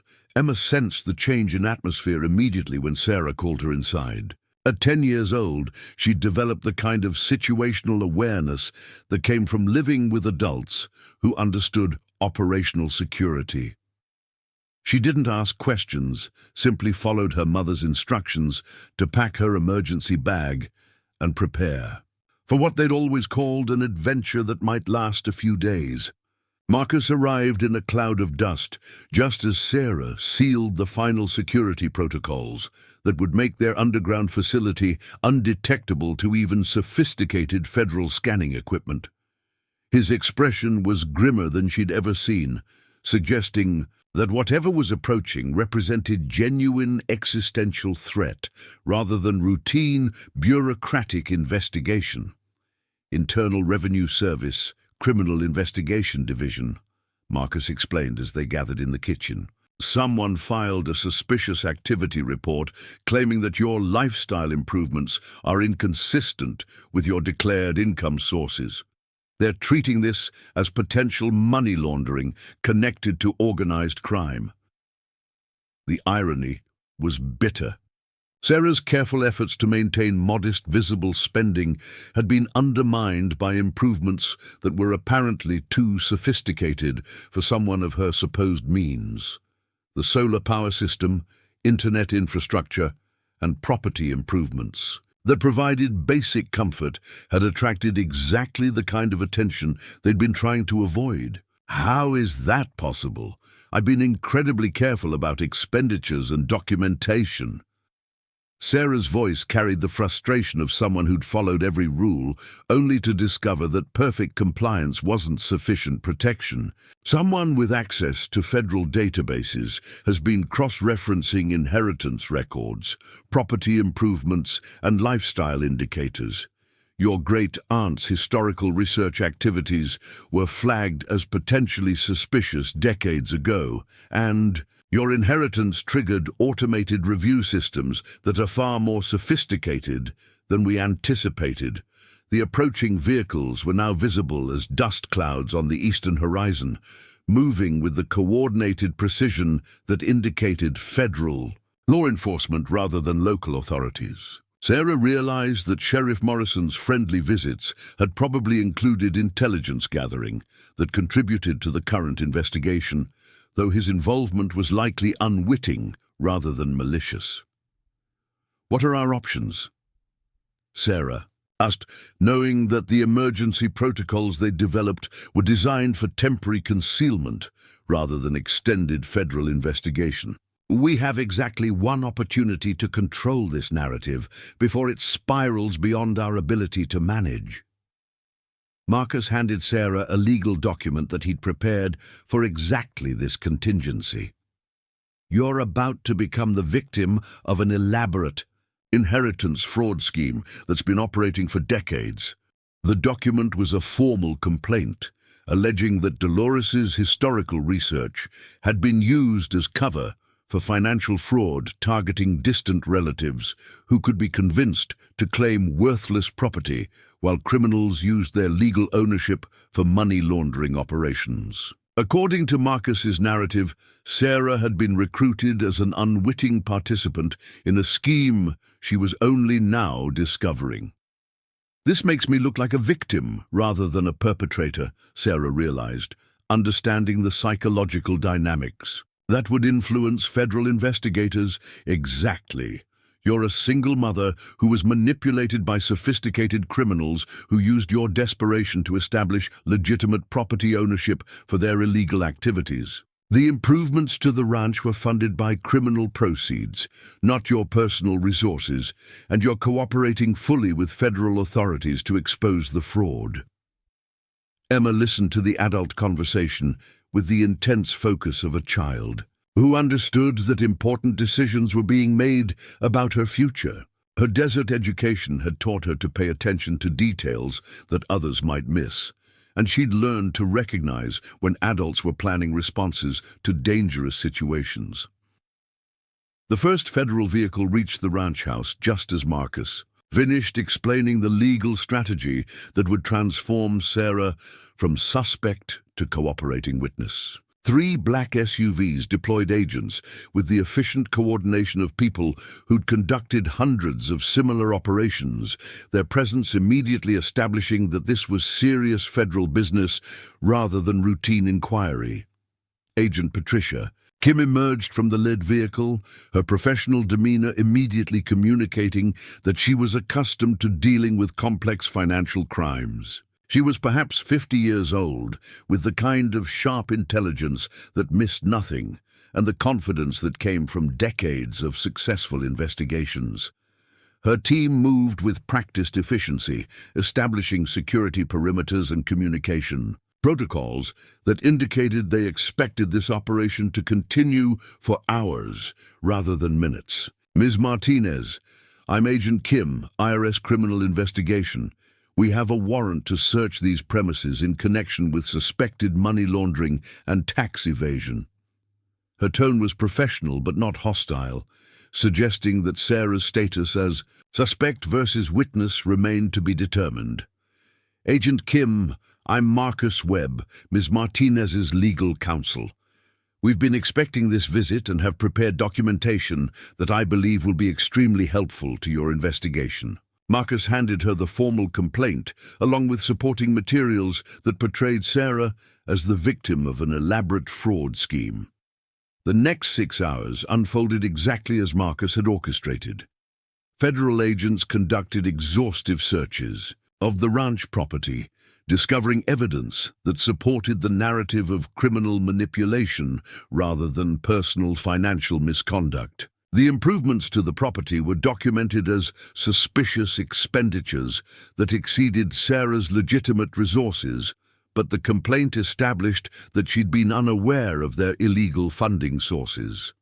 Sarah's cooperation was complete and credible, providing agents with detailed information about her inheritance, her financial circumstances, and her growing awareness that something wasn't legitimate about her situation. Her emotional responses were genuine because the stress of federal investigation was real, even though the underlying facts were carefully managed to protect her true circumstances. Emma's presence throughout the investigation added credibility to Sarah's victim narrative. A sophisticated criminal mastermind wouldn't have involved a young daughter in money laundering operations, and Emma's obvious affection for her mother suggested stable family relationships rather than criminal associations. Her innocent questions about why so many people were searching their house provided perfect cover for the adults' more serious conversations. The underground facility remained completely undetected throughout the federal search, its sophisticated concealment systems proving effective against even advanced scanning equipment. To the investigating agents, the ranch appeared to be exactly what Marcus's documentation claimed, a remote property that had been used as a front for criminal financial operations without the knowledge of its legal owner. By evening, Agent Kim's team had concluded their initial investigation with findings that supported Sarah's victim status rather than criminal culpability. The evidence suggested that she'd been recruited by criminals who needed legitimate property ownership for their operations, but that her involvement had been unknowing rather than deliberate. Ms. Martinez, based on our preliminary findings, it appears you've been the victim of a sophisticated fraud scheme rather than a willing participant in criminal activity. Agent Kim's assessment came after hours of interviews and evidence review. We'll need your continued cooperation as we investigate the broader criminal organization, but you're not currently facing charges. The federal investigation continued for another month, but Sarah's role evolved from suspect to protected witness as agents pursued the criminals who'd allegedly manipulated her inheritance. Marcus provided ongoing legal representation, ensuring that Sarah's cooperation remained consistent with her victim narrative while protecting information that could compromise their operational security. The final resolution exceeded even Marcus's optimistic projections. Federal agents announced the successful conclusion of their investigation with the arrest of several individuals connected to historical financial fraud schemes targeting inheritance beneficiaries. Sarah was publicly recognized as a courageous witness whose cooperation had been essential to exposing criminal operations that had been ongoing for decades. More importantly, the federal investigation had provided perfect cover for legitimizing Sarah's visible wealth. Property improvements that had previously seemed suspicious were now explained as restitution payments from recovered criminal proceeds, allowing Sarah to maintain her enhanced lifestyle without attracting additional scrutiny. 2 years later, Emma's 12th birthday celebration included friends from 3 states who flew in for a weekend party that showcased the ranch's transformation into something approaching a luxury retreat. The underground facility continued generating investment returns that now exceeded $1 billion in total assets. But Sarah's visible prosperity was carefully calibrated to appear consistent with someone who'd been compensated for victimization. By federal authorities, Emma had grown into a remarkable young person whose desert education combined academic excellence with practical capabilities that most adults never developed. Her homeschooling curriculum now included advanced mathematics, multiple languages, and leadership training that prepared her for eventually inheriting responsibilities that few people could imagine. Marcus had become Emma's legal guardian through adoption procedures that formalized their family relationship while providing additional security for Dolores's legacy. His marriage to Sarah had been a quiet ceremony that celebrated genuine love while strengthening the legal protections that surrounded their operational security. The financial empire that Dolores had built continued expanding into investments that addressed global challenges while generating returns that funded educational initiatives, medical research, and poverty reduction programs around the world. Sarah had discovered that immense wealth carried obligations that extended far beyond personal security, requiring careful stewardship of resources that could influence millions of lives. But the most remarkable transformation was Emma's development into someone who understood that extraordinary capabilities came with extraordinary responsibilities. Her desert childhood had taught her that true security came from competence and preparation rather than external protection, lessons that would serve her well when she eventually inherited leadership of one of the world's most sophisticated private foundations. Standing on their porch as another desert sunset painted the sky in brilliant colors, Sarah reflected on the incredible journey that had brought them from desperate poverty to generational wealth. The mail-order bride deception that had shattered her original plans had led to opportunities that exceeded anything she could have imagined during those desperate Phoenix days. Emma joined her mother on the porch, now tall enough to see over. the desert landscape that had become their kingdom. At 12, she possessed the kind of quiet confidence that came from growing up in an environment where anything was possible for someone willing to work for it. "Mom," Uncle Marcus says, "I'm old. Enough to start learning about the real family business," Emma said, using the casual tone that made Sarah's heart swell with pride. "When do I get to see the rest of Aunt Dolores's legacy?" Sarah smiled, realizing that Emma's education in managing extraordinary wealth was about to begin. The buried treasure that had brought them to Nevada had been revealed as something far more valuable, a legacy of independence, wisdom, and service that would continue growing long after they were gone. "Tomorrow, sweetheart, tomorrow will show you everything. And if this incredible story of transformation and hidden treasure has inspired you, I'd love to know where you're watching from in the comments below." Sarah and Emma's journey from desperate poverty to generational wealth proves that sometimes the worst deceptions lead to the most extraordinary opportunities. Make sure to subscribe and hit that notification bell, because tomorrow I have an even more unbelievable story about a man who discovered his deceased father's storage unit contained evidence of the biggest unsolved art heist in history. And the criminals are still alive, still dangerous, and still looking for what he found. You absolutely won't want to miss it.